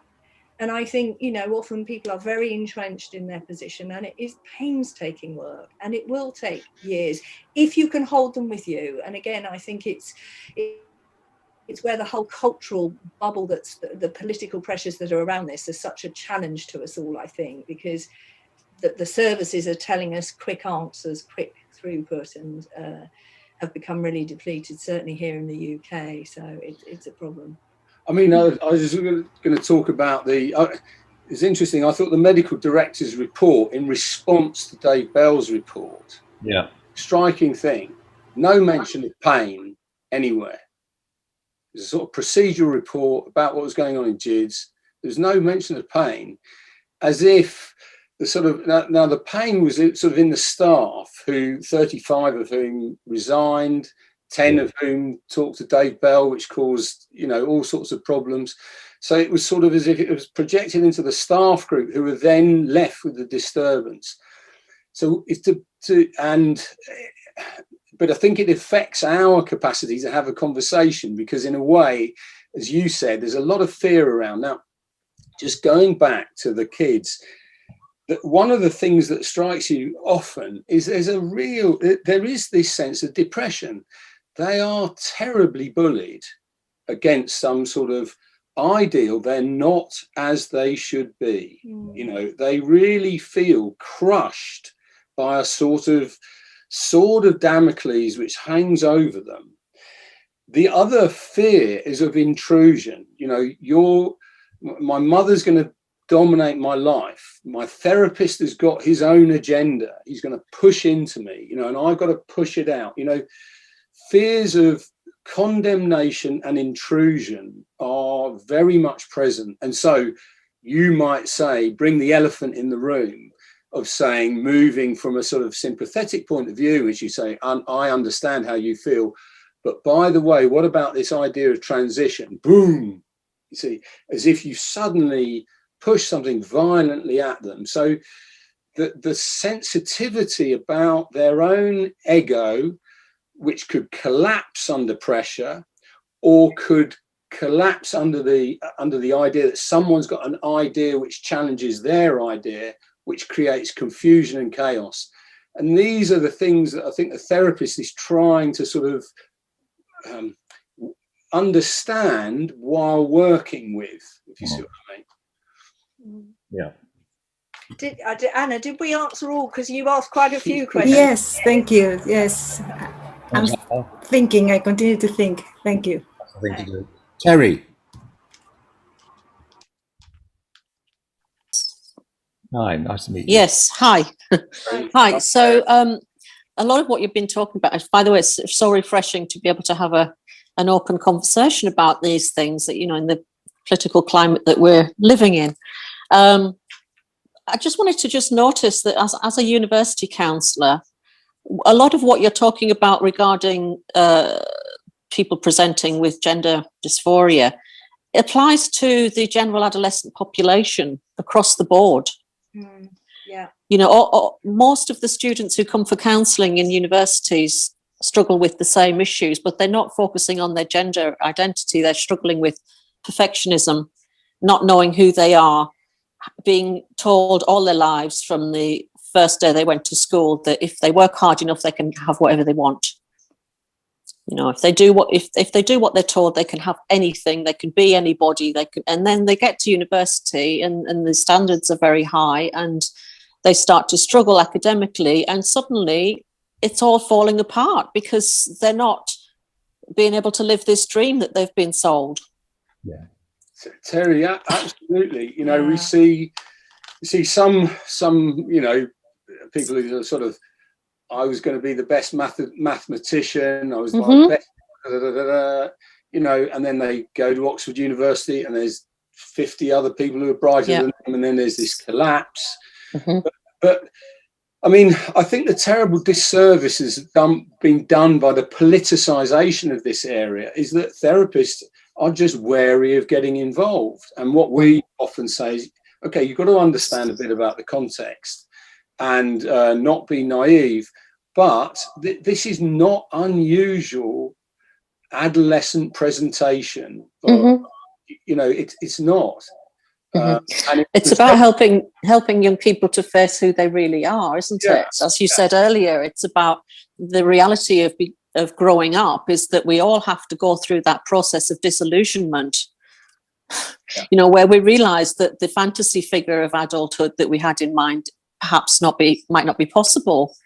I always repeat this. My old mentor, Richard Lucas, said, well, let's face it, you get to 50 and you realise that your job is to come to terms with you're making the best of a bad job.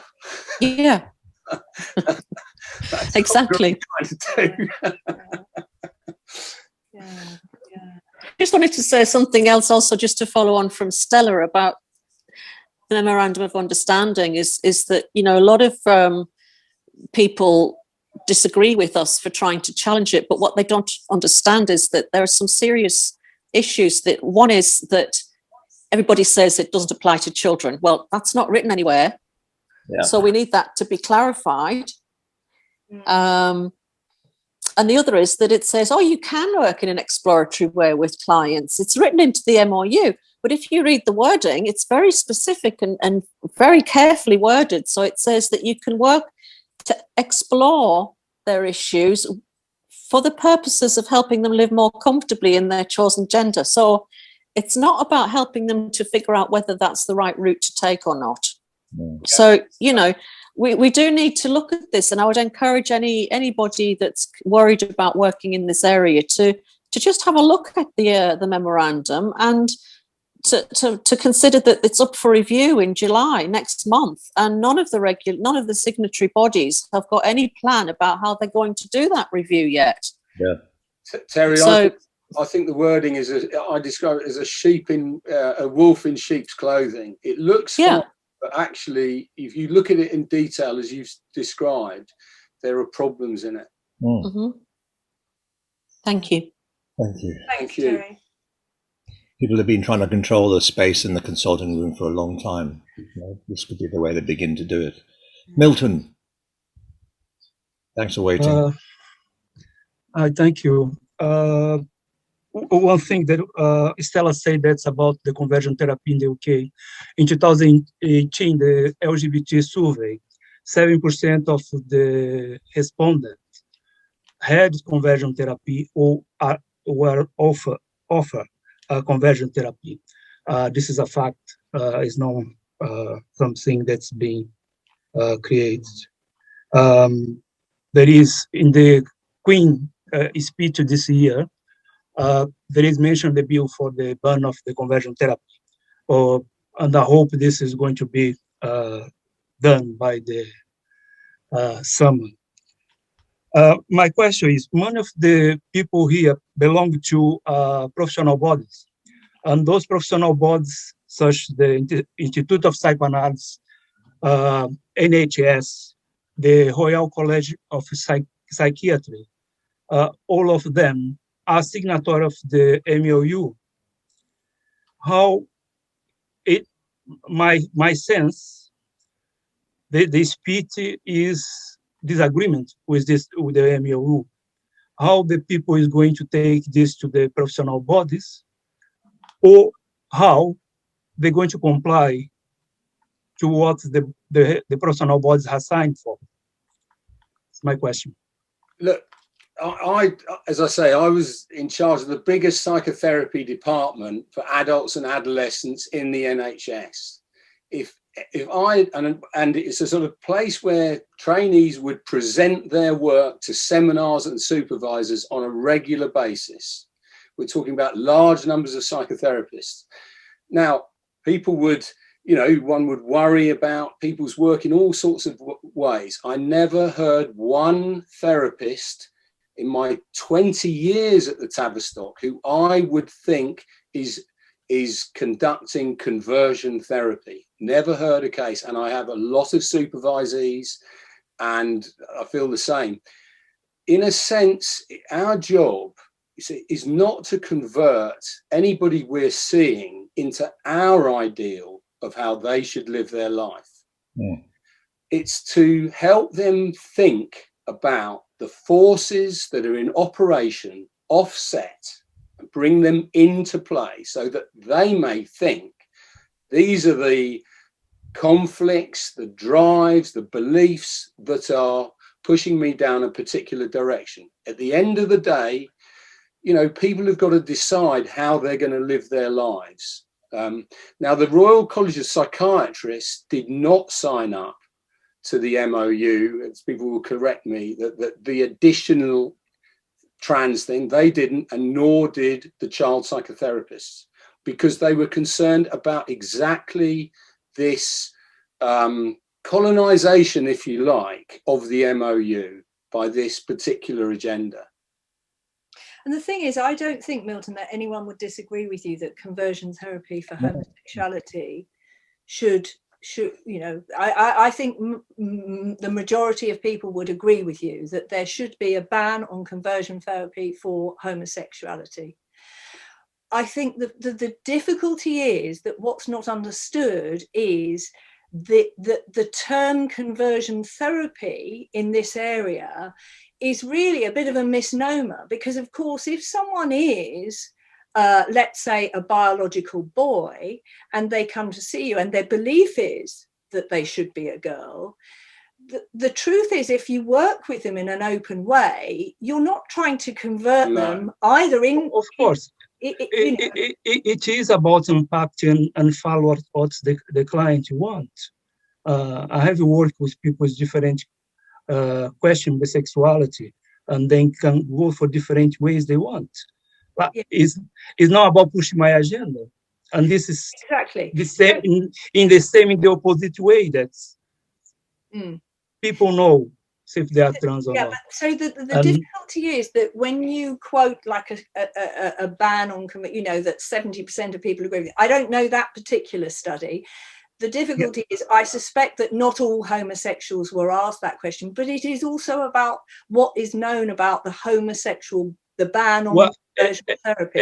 Everyone was asked this question. I can put the survey on the chat, as well as the MOU for people to have to read.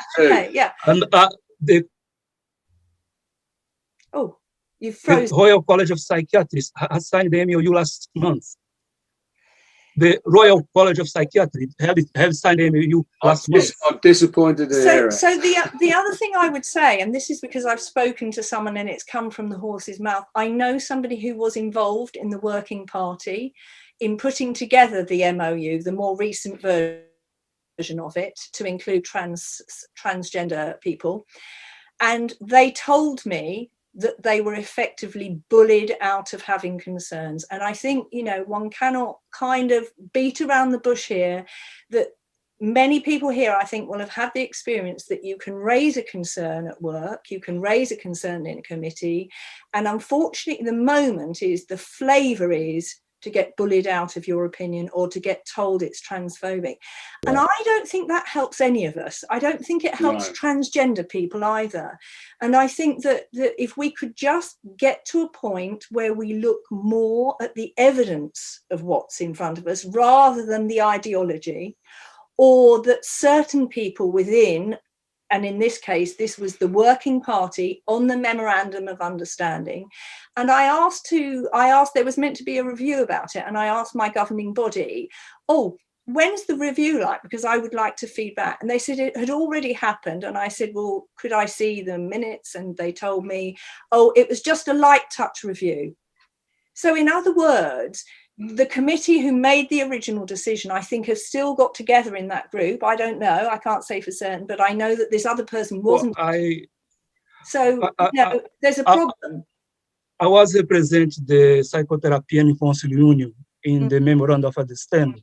And because I work for the union, I get the correspondence. And they meet and they have reviewed this. All the professional bodies are represented, that they can speak for the organization and can take things back to the side and go back to the side in the meetings. And I just want to add, it's not only about trans clients, but about as well asexual and BDSM. Okay, let's stay with what we're on at the moment. Thanks, Milton. You're welcome. Anna Lopez. Thanks. That's it. Hello. I think a very important question has been asked just before, very suggestive as well, as to whether all this dysphoria is a white middle-class phenomenon. And I wanted to raise awareness about the fact that this happens everywhere, but it's only in certain societies where it is possible to be raised as a treatment, as a clinical possibility, that people that are too worried about what they're going to eat and where they're going to get the vaccine don't have the possibilities of raising their dysphoria, which is very much there.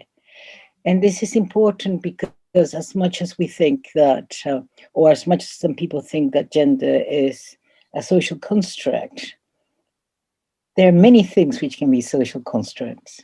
And this is one of them, in the sense that you only raise the possibility of a symptomatology as the material conditions allow you to do. Yes. Nice one. Absolutely. Very good point, Anna. That's really helpful. Do you want to say anything and about it's important because you know,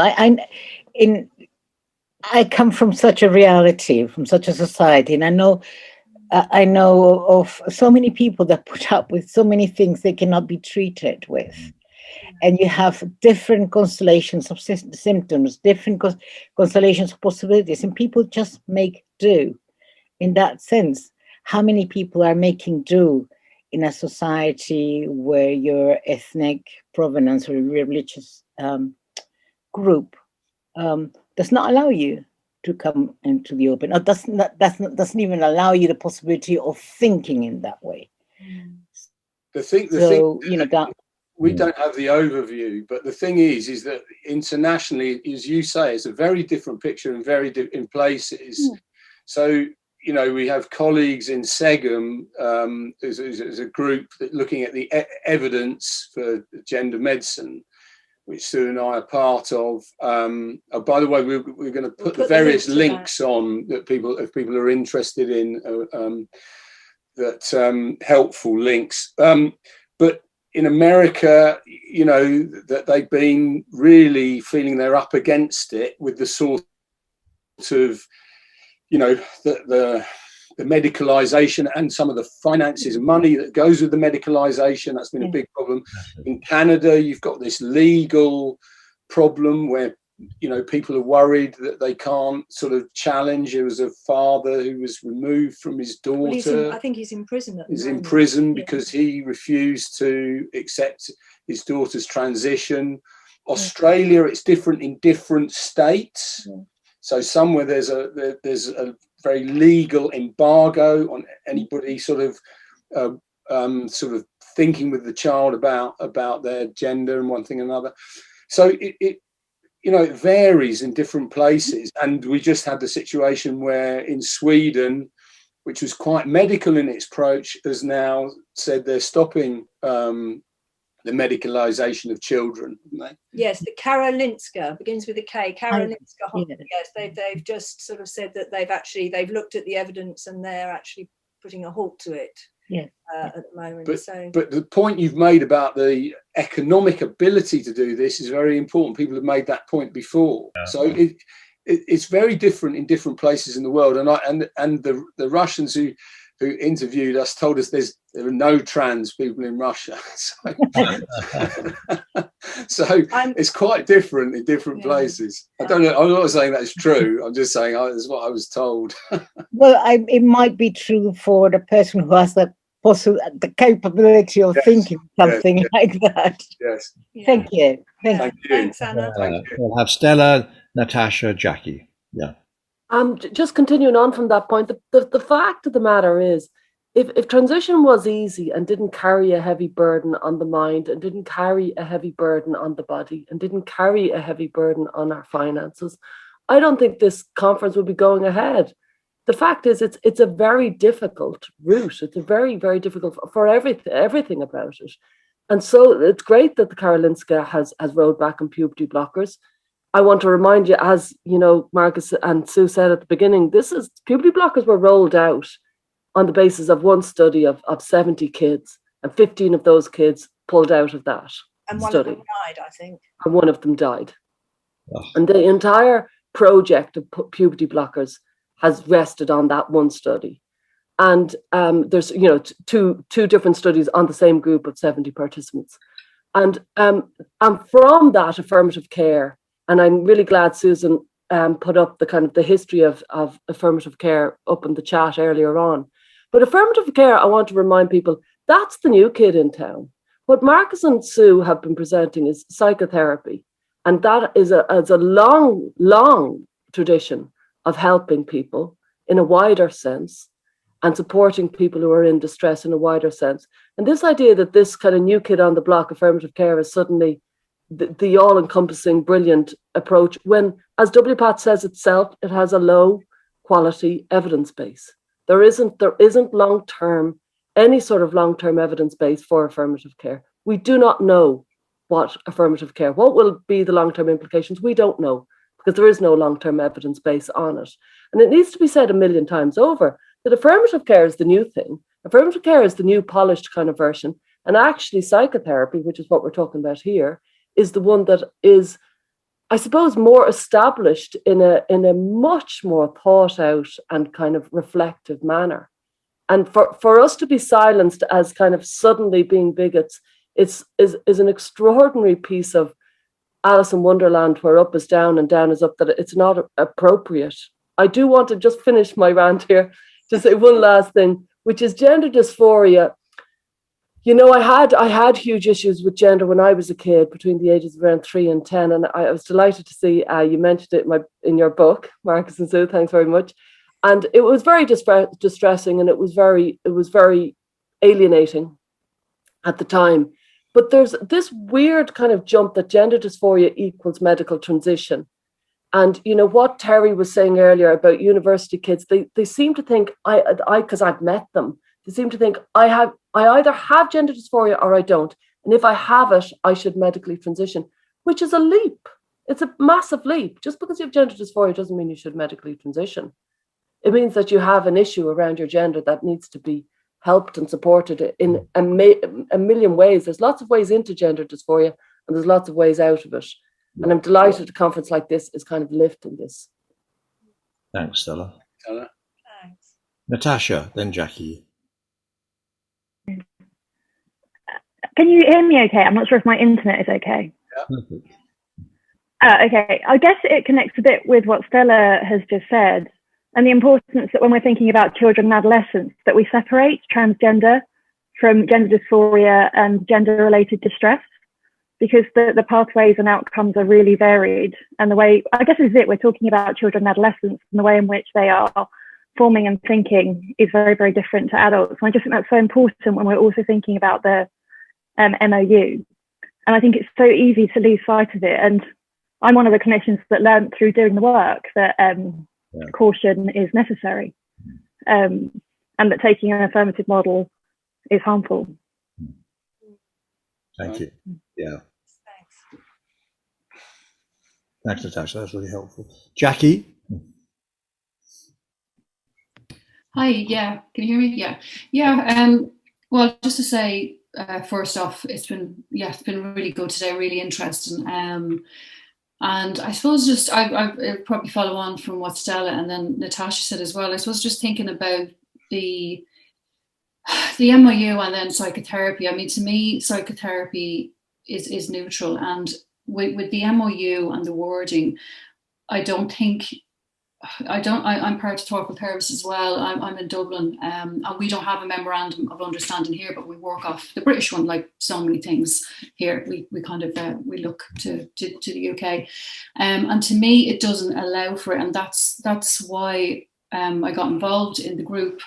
And I've worked in the community for a lot of years, starting in London, so for about 20 years, and I'm only working with kids in recent years, and it's a cohort who have only recently in the last 5 years started to present themselves. And that's what got me really interested in this. But I think, so I just wanted to say, I suppose, I encourage people, I know Stella put it in the chat, to have a look at our website and see what we're about, kind of thing. To me, it's about being neutral. It's not about, I know this is so polarized, as you know, the point's been made so many times, but to me, we have to be neutral, and we have to be in the middle. And there's people who will transition and who will do well, and there's people who won't and who will regret it. And then, so for conversion therapy and the MOU to be affirmative, as Natasha says, it's not the cautious approach. I don't think it's the safe approach either, not just for the people that we're working with and trying to help, but also in terms of, if you're a firmie, you could be confused, you could be accused of conversion. If I'm working with a young boy who says, and I affirm them, they say I'm a girl, I was born in their own body, and I go with them and I support them 100%, and I'm behind that. And then they a few years later say, hang on,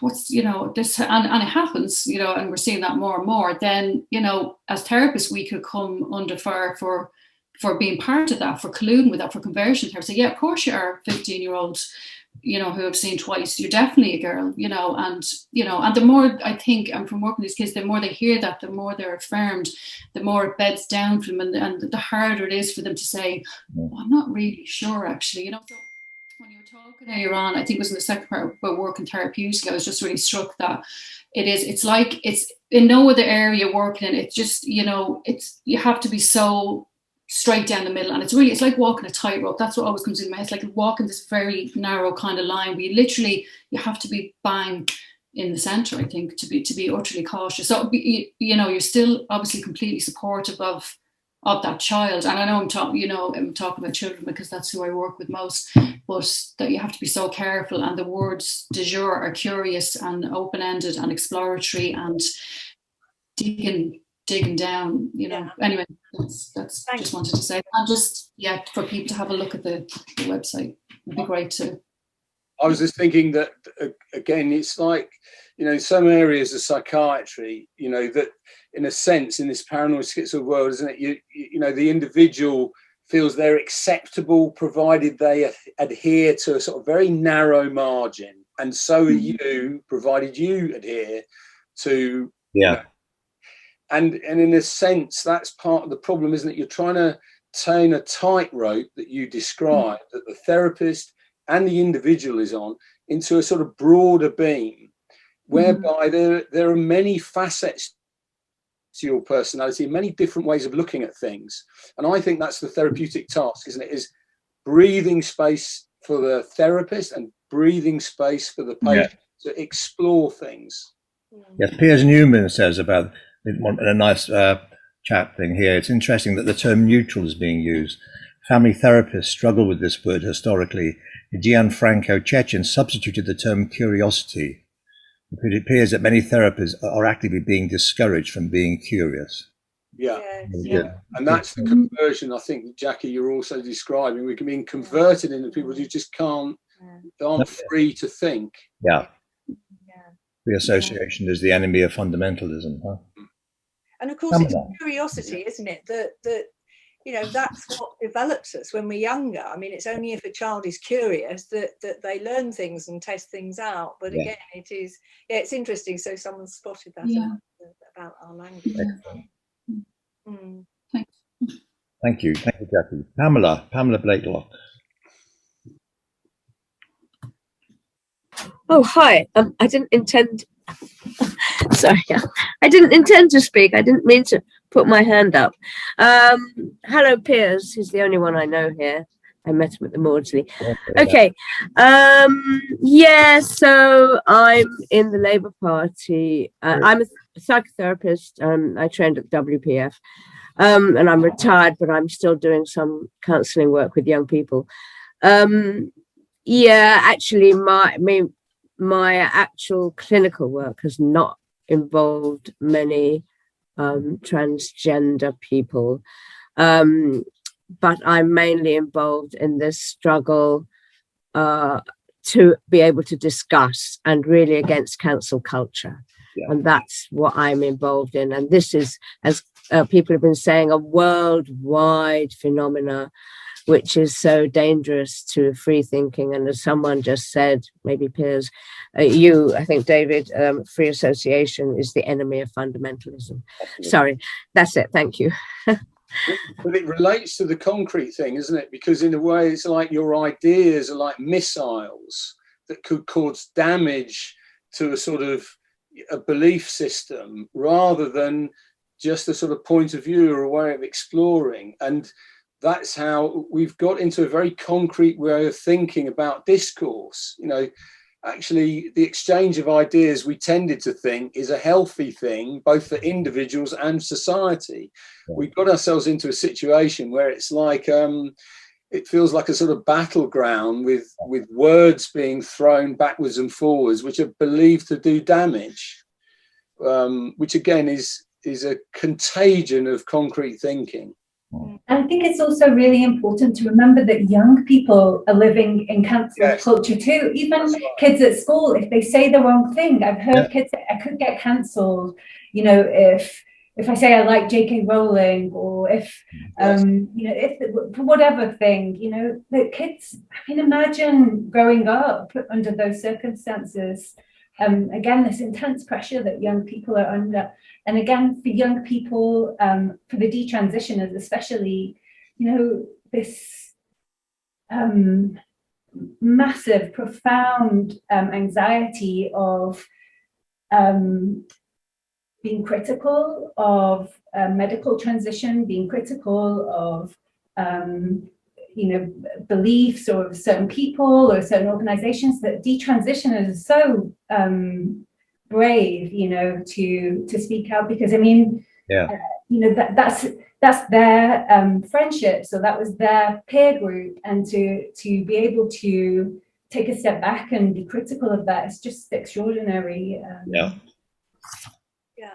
It's important to be open-minded, but not so open-minded your brains fall out, I think. Pamela, you put your hand up again. Are you making a comeback? Yes, because sorry, can you hear me? Yeah. I wasn't prepared before, but I just wanted to make a couple of parallels that in the Labour Party, you're not allowed to say Jeremy Corbyn or you'll be suspended. And you're not allowed to say Palestine or you'll be branded as an anti-Semite. Yeah. You know, so it's so poisonous. Yeah. Thank you. That's the next conference. Anyway, you're a braver person than I am, David.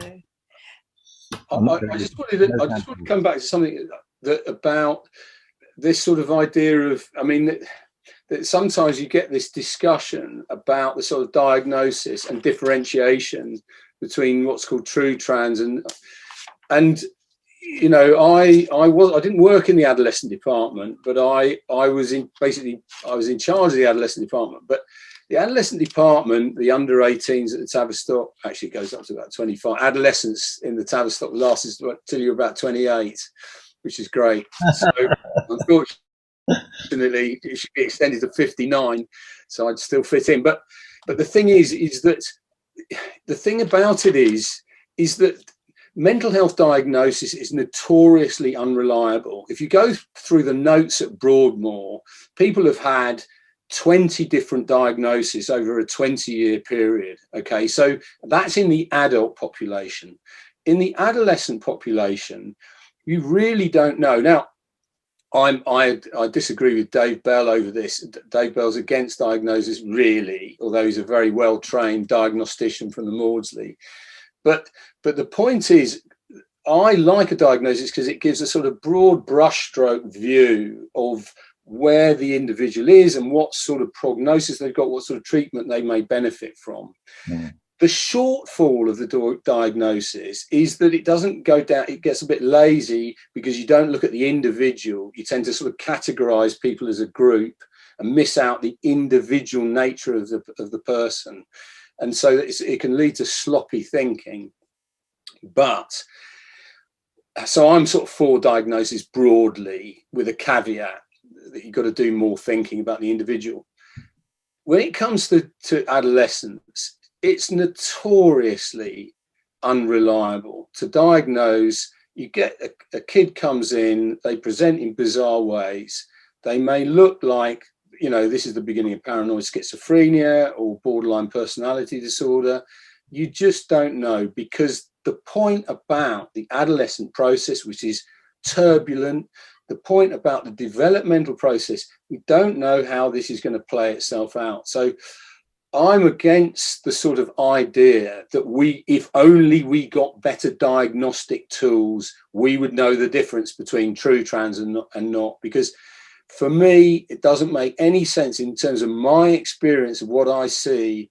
With the older age group in adults, and certainly not with adolescents, where things are on the move. And, you know, someone who really looks quite borderline at the age of 15, you know, they don't look at all like that by the time they're 26. Well, it's like Kirsty, just going back to what you said earlier on about that you had the experience of a young kid coming to the GIDS and saying, oh, I don't even really remember why I'm here. Yeah. You know, so presumably, because everyone knows that the waiting lists are quite long there. So presumably in that 2-year period, they moved completely from a place where they'd convinced people they were transgender and needed to come to the gender clinic, and now they'd forgotten what it was even about. And again, that I think that's a sort of, you know, and it's what Zucker described, wasn't it, in his work, is that children move hugely and in different ways during that period. But okay.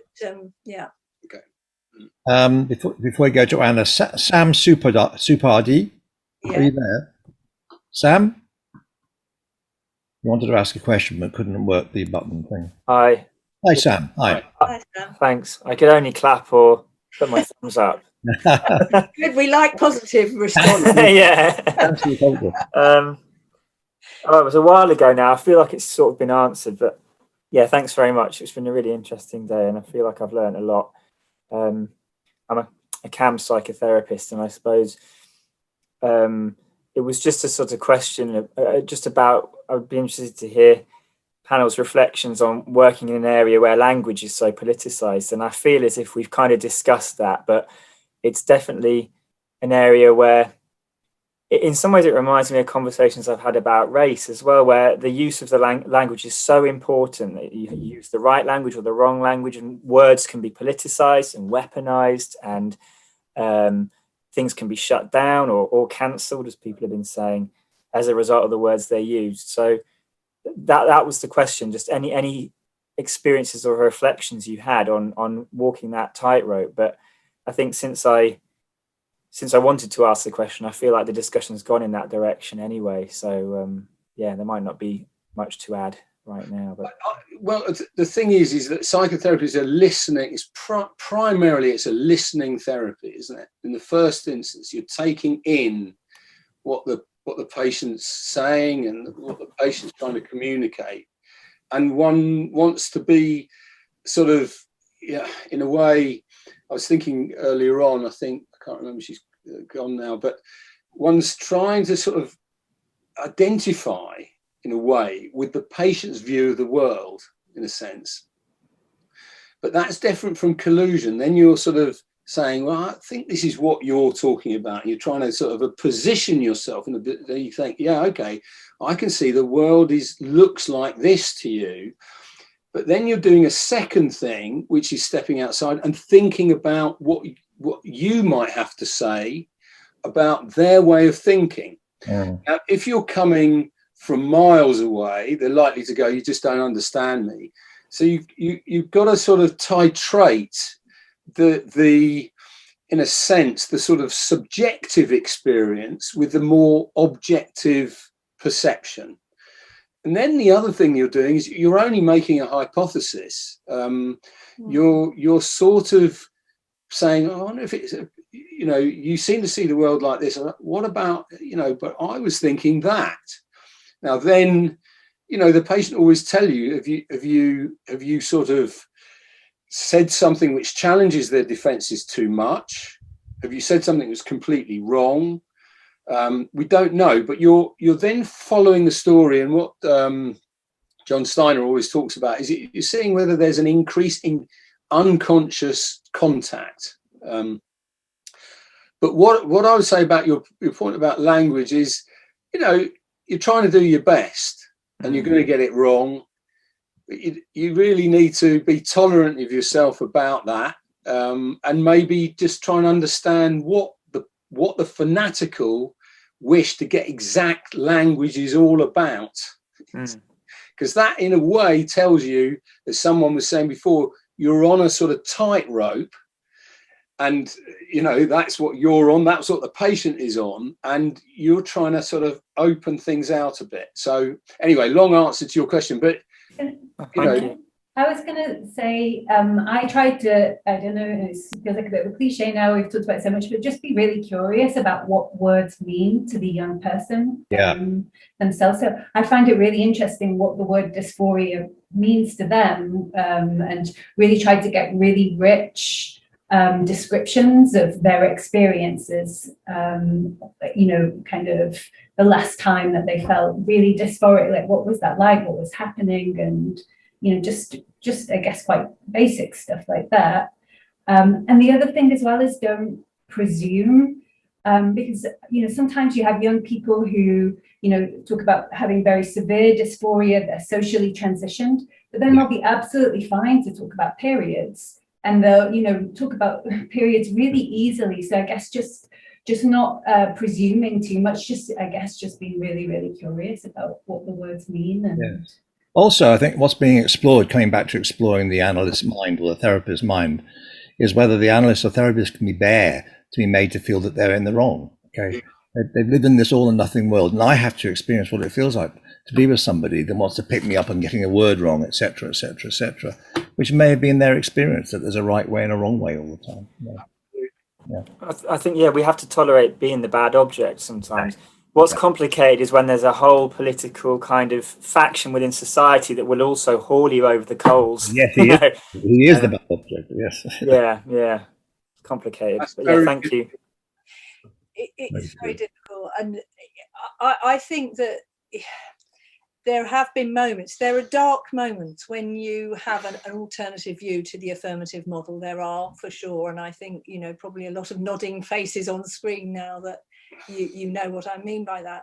But I also, when we became involved in this, part of us didn't even want to go here. Really. Oh, that's the thing. But I think that when you hear from the children themselves about their lives, when you hear from the parents, and also, you may be aware or not, Sonia Appleby, who was a social worker at the Tavistock, is currently engaged in an illegal case. Yeah. She was responsible for child safeguarding. Yes. Yeah. And she got edged sideways, and she's got a real fight on her hands. So please support her case. The crowdfunding campaign, if you want to have a look. Yes, we'll put that on one of our linkages. And but I think you know, that in a sense, that I think is the thing that keeps me going. I try to hold on to an internal sense of my integrity and the work I do. And you know, we all make mistakes as therapists. You know I have, and I think it's just, you can even try to use that in the work. You know, as you've said, David, that there's a way in which you can think about, if I have a different view, or if you feel I have a different view to you, or if you feel I'm a bigot, you know, let's think about it. But it's tough when the team don't support you in that position. That is really difficult. Yes, absolutely. Thank you. I have Anne first because she's new, and then come back to Anna Lopez next. Anne. Hi, Anne. That's it. Hi there. I'm not sure you could describe me. At 66 has been new, but I'm definitely new to this speaking. So I'm a social worker. I'm an AMP. I've got quite a long experience of working in specialist CAM services. I have come across a couple of young people working through gender identity issues. The issue I wanted to raise here, though, was really about younger people coming through various professional organisations in their training. When I first met these young people, I didn't know anything about gender dysphoria, and because I'm very nerdy, I went and sought out all the people writing about it. I got involved in Twitter, trying to get my head around it, and I was particularly talking about training, about the young woman who was on earlier, talking about the fact she was working with young people and her knowledge base wasn't, she didn't feel it was robust.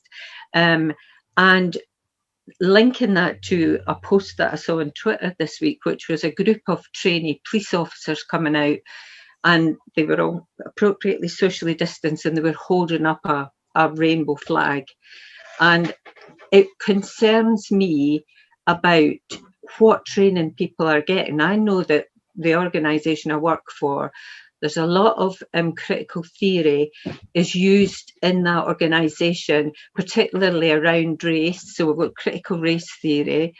There is we were talking earlier about people from different minority groups, and there's within critical theory, there's a very strong Black trans group who are active there.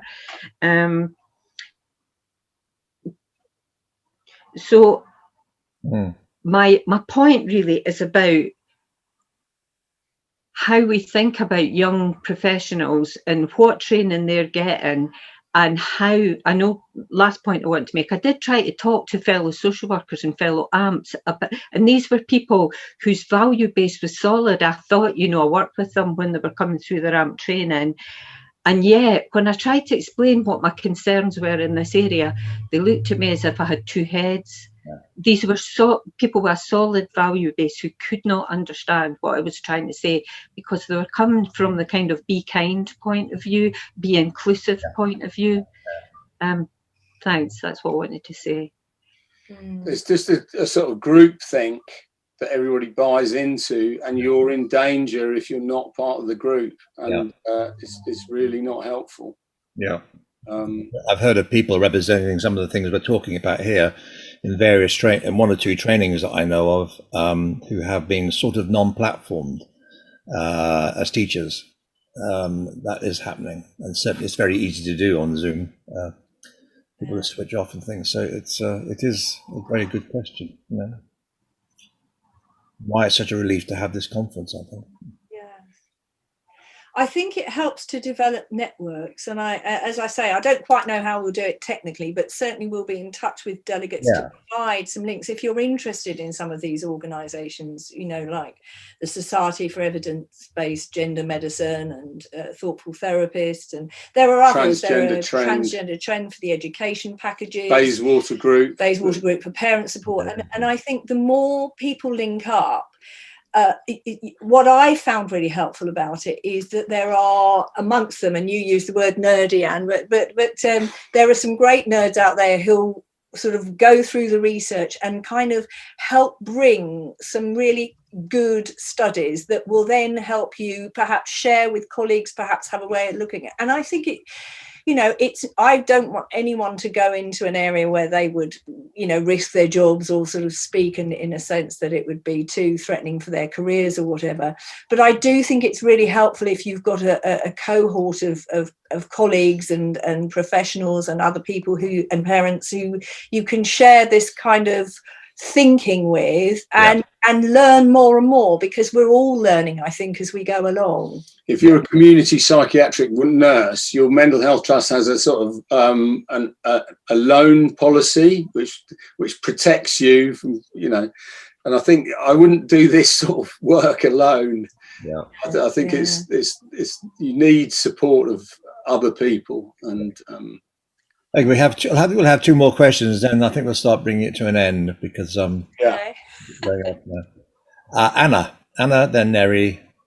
Thank you very much for a second opportunity. I just, as this is turning to be such a seminal event for all of us, I wanted to suggest a very large worry and concept, which is the one of neutrality. And I don't mean by that, you know, this silly thing about being transphobic or transphilic or whatever. What I mean is our position in the room, our clinical position. And I think that neutrality would imply that we can get ourselves out of the process, when really the only thing we can be is consciously not neutral. And that what is required is a meta-analysis of what our position is. And I think it's important to find ourselves as not being outside the process. But I would advocate for another conference on neutrality. Definitely, it's already in my mind. Thank you. As a concept. Oh well, good. Thank you. I mean, I think in a way, Anna, you're sort of evidence, because it could be, couldn't it, that and I think sorry, I've forgotten his name now. I think the young gentleman who was here on our screen just a moment ago, but that so many of us are so careful in this area. And in fact, we put a sort of adjunct on the book before we finally submitted it to the publishers, which sort of said, we know our language will become outmoded very quickly, you know, because even just in the short time, it's gone from gender identity disorder to gender development to gender dysphoria. It's going to be gender variance, and it will probably be something else again. But what we made a plea in the book to say, we hope that the ideas, thinking and exploring will sort of prevail, whatever the terms, and it is we all become very cautious about our language and very careful about how we use it. So it's a good point that you've made. Thank you. Neri.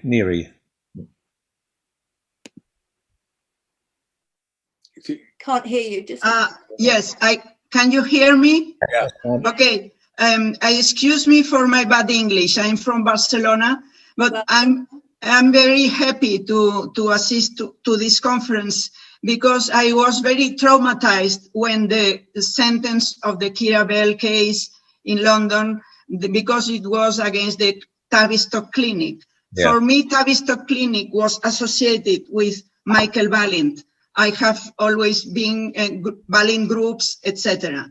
Yeah. So for me, was a traumatic event. Then when you are saying what can we make a diagnosis? Can we make a diagnosis, or diagnose is a bad word now, no?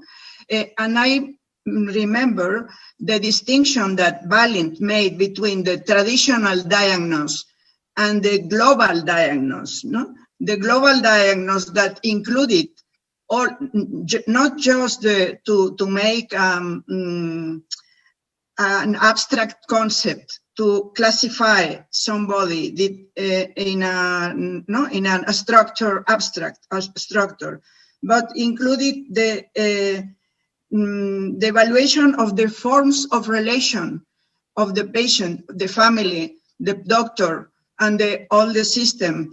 And I think this is a very valuable concept, the global diagnosis, and maybe to promote Balint groups in these services where everybody can think freely in a Balint group and talk what do they think about the diagnosis and what is opportune to this thing. I think it would be a good idea and a Tavistock idea in the good sense of the Tavistock name. Yeah. There's a lot of aspects of the Tavistock history that some of us are really proud of, and the Balint groups would be one of them. I think I don't know the term that you use, but I think of it as a dynamic formulation. Here's a child who's got a very critical internal judgment, who feels they're looking for a safe place and they're within this family. So it's a sort of full picture. And the thing is that the formulation can be very helpful, but it's always a hypothesis. It's always a working hypothesis. It's not something that's fixed. No, of course. Say, well, now we've nailed it, and it's just a hypothesis. And I'm sorry, Neri, if we traumatise you. The difficulty, as I alluded to earlier, the problem is the place that we felt so proud to work in for many years, and there's a lot of good work that goes on elsewhere in the Tavistock. In this particular area, they were ignoring the alarm bells, they were ignoring the staff concerns, they were ignoring the red flags, and they tried to cut out the child safeguarding officer. So then you've got a really serious clinical picture. And so it wasn't easy. And, to have been proud to have worked there for those years, and Marcus was there even longer than me, to know that the CEO is sending emails round about, these troublesome ex-staff, and kind of essentially besmirching your name and telling you you're a liar in what you're saying. But of course, the case proved that there were real concerns about what was going on. So, but anyway, apologies for the trauma. You could say, though, thinking about the exploration and looking for a place to find symbolic representation for symbolic equation, we're better than the Tavistock for it to happen. Thank God Marcus is there, and Dave Bell and other people who managed to sort of stop the attack on thinking that's going on. It's a clash of cultures, massive clash of cultures. And happening. Tavistock's probably the best place for it to happen on one level. No. Yeah. You saved the honor of Tavistock. Well, it was work in progress, I think, but I don't think everyone would take that view, unfortunately, Terry. Anuli. Last one, I think, and then we'll wrap up. Anuli, last words from. Sorry. Hi there. Hi, Anuli. Hi, sorry about that. Sorry. Yeah. Thank you. It was really, really fascinating day, and really interesting to hear this position, and I guess be able to kind of explore this kind of perspective in a way that's not in a hostile environment. It's really, really interesting. So thank you for that. I guess I was also thinking about, I suppose, with sort of religious groups, and sort of thinking around religious groups, and especially Christian groups. Sometimes I can feel like there's a bit of a dichotomous and almost denigrating position that's taken against religious groups as well, and especially I think Christian groups. And I guess I just want to say I think it's also important to try and hold that position of curiosity and exploration as well, and understanding as to where religious groups are coming from in their beliefs and positions held around areas around sexuality, be that transgenderism or be that homosexuality or whatever it is. And I think, because I think otherwise there's a real risk of sort of taking a similar position to what people take to people who are holding positions around gender dysphoria. And I think in terms of, I know it's very controversial, I don't know a lot about this area of conversion therapy, all the bans that are proposed and everything.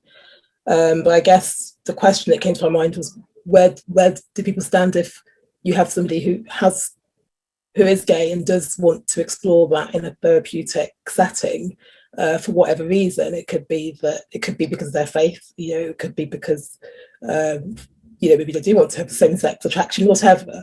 And I just wondered where that where banning a therapy, like banning conversion therapy or whatever, where that sort of places people who are in that position. I'm just a bit wary of the kind of I want to just, I guess, bring back a position of, religious groups aren't all bad, and that's good, and actually they look to teach to love all people. Yeah. But there are differences, I guess, in terms of people's beliefs around the sexuality, and that's something I think it's perhaps healthy to hold, rather than a denigrating position, perhaps a slightly more explorative position to understand where they're coming from. That was my thinking. It's a really important point, and the thing is, in a way, there's so much sort of uncertainty, and when you're working clinically, sometimes, you're completely in the dark. You don't know what to do, or you get stirred up in a particular way that sort of challenges your neutrality, or you become too passive, and one thing or another. I was thinking that it's sort of, the problems of sort of locating the problem somewhere. You see, in a way, like saying, well, it's the Christian church, they're really bigoted about this, you see, or it's the CBT lobby, or it's, the fact is that we're all up against it when we're faced clinically with limitations. I'm just thinking as a clinician, and certainly in the sort of really complicated discussions between groups. And as Kirsty was saying, we can sort of jump to our assumptions and say, well, they're all like that, and they're all like this, and I'm, and one's saying, but I know what I'm talking about, and actually it's always defensive. It's like Sue and I said about the book. We've given our best effort in this book, but it's just at this point in time, was our passion to go, we're going to put things down on paper and articulate them in the most tolerant but thoughtful way we can, but there's lots of things that we don't know, and in 5 years' time our thinking will have moved on, and there'll be other colleagues who'll say it's not really like that, it's not really like that, and that's the way it should be. There's no static piece of knowledge you can hold on and say this is the gospel, that's wrong. Do you see what I mean? It's all defensive, that. And the other thing is to say, with regard to your question, Anuli, about, can you still work? You see, I think if we think of the idea of any kind of psychotherapy as exploration with our clients, then if a person comes and says, I want to think about, let's say it's my homosexual orientation, that actually the client has given you, a permission, in a sense, a license then to explore with them what their sexuality means for them. And it's not that you're going to take them one way or the other, or try and convert them or not convert them, it's just to take it, to take them on that journey. In the therapy.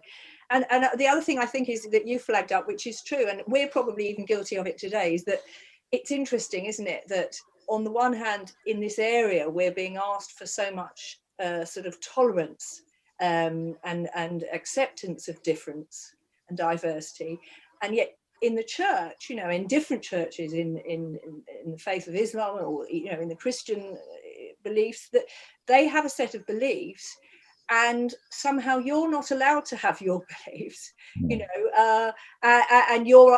it's demanded that you agree with this other set of beliefs. And so again, it's an interesting way in which it gets presented, isn't it? How it goes back to Anna's point about the sort of demands of society, or the sort of the way in which we're being asked to absolutely agree and fit in. So I would just say that a patient comes in and says, right, you're not allowed to, I support, this is me. My view is, I'm not agreeing or disagreeing. I just understand that that's really important, but I'm a little bit curious.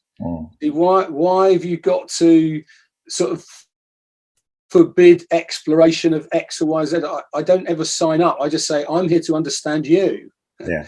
And that might be, why you've got such fixed beliefs about certain things. Yeah. I'm not there to convert you, tell you you're wrong either, but I don't really take from the patient what the agenda is. The only agenda I've got is I'm there to understand you. That's it. Everything else is open season. Very good note to end on. It reminds me of a patient I saw who said he wouldn't come and see me if I was a Spurs supporter. I didn't convert him. Thank you so much, everybody. I think the atmosphere of the conference has been wonderful, despite being on Zoom. Hopefully we can meet in person. But I'd really like to congratulate, our mixed gender couple here today, Marcus and Sue, for creating, I think, a democratic, reciprocal space, demonstrating for me the analytical approach that we can think about things. There's no need for non-platforming and all this sort of stuff. The capacity to really think about these difficult subjects together. And, the demonstrators are a couple online, actually, which is very brave of you, I thought, actually. I was thinking my partner could do it together. It's not. The writing the book nearly ended our lives. I tell you. You're very democratic online. I'm sure that behind the scenes is completely different. So thank you so much, everybody, and particularly Marcus and Sue and all our other speakers who have helped today to create a really good thing. I think we will definitely have a part 2 because I think there's so many topics, so many questions we didn't get to. Yeah, I'm sorry. Sorry about that. I just love it when people come on screen. It creates a much better dialogue. So just thank everybody, but particularly Marcus and Sue. So we'll give you a round of applause. If people put off their mutes, it's quite nice to have the round of applause.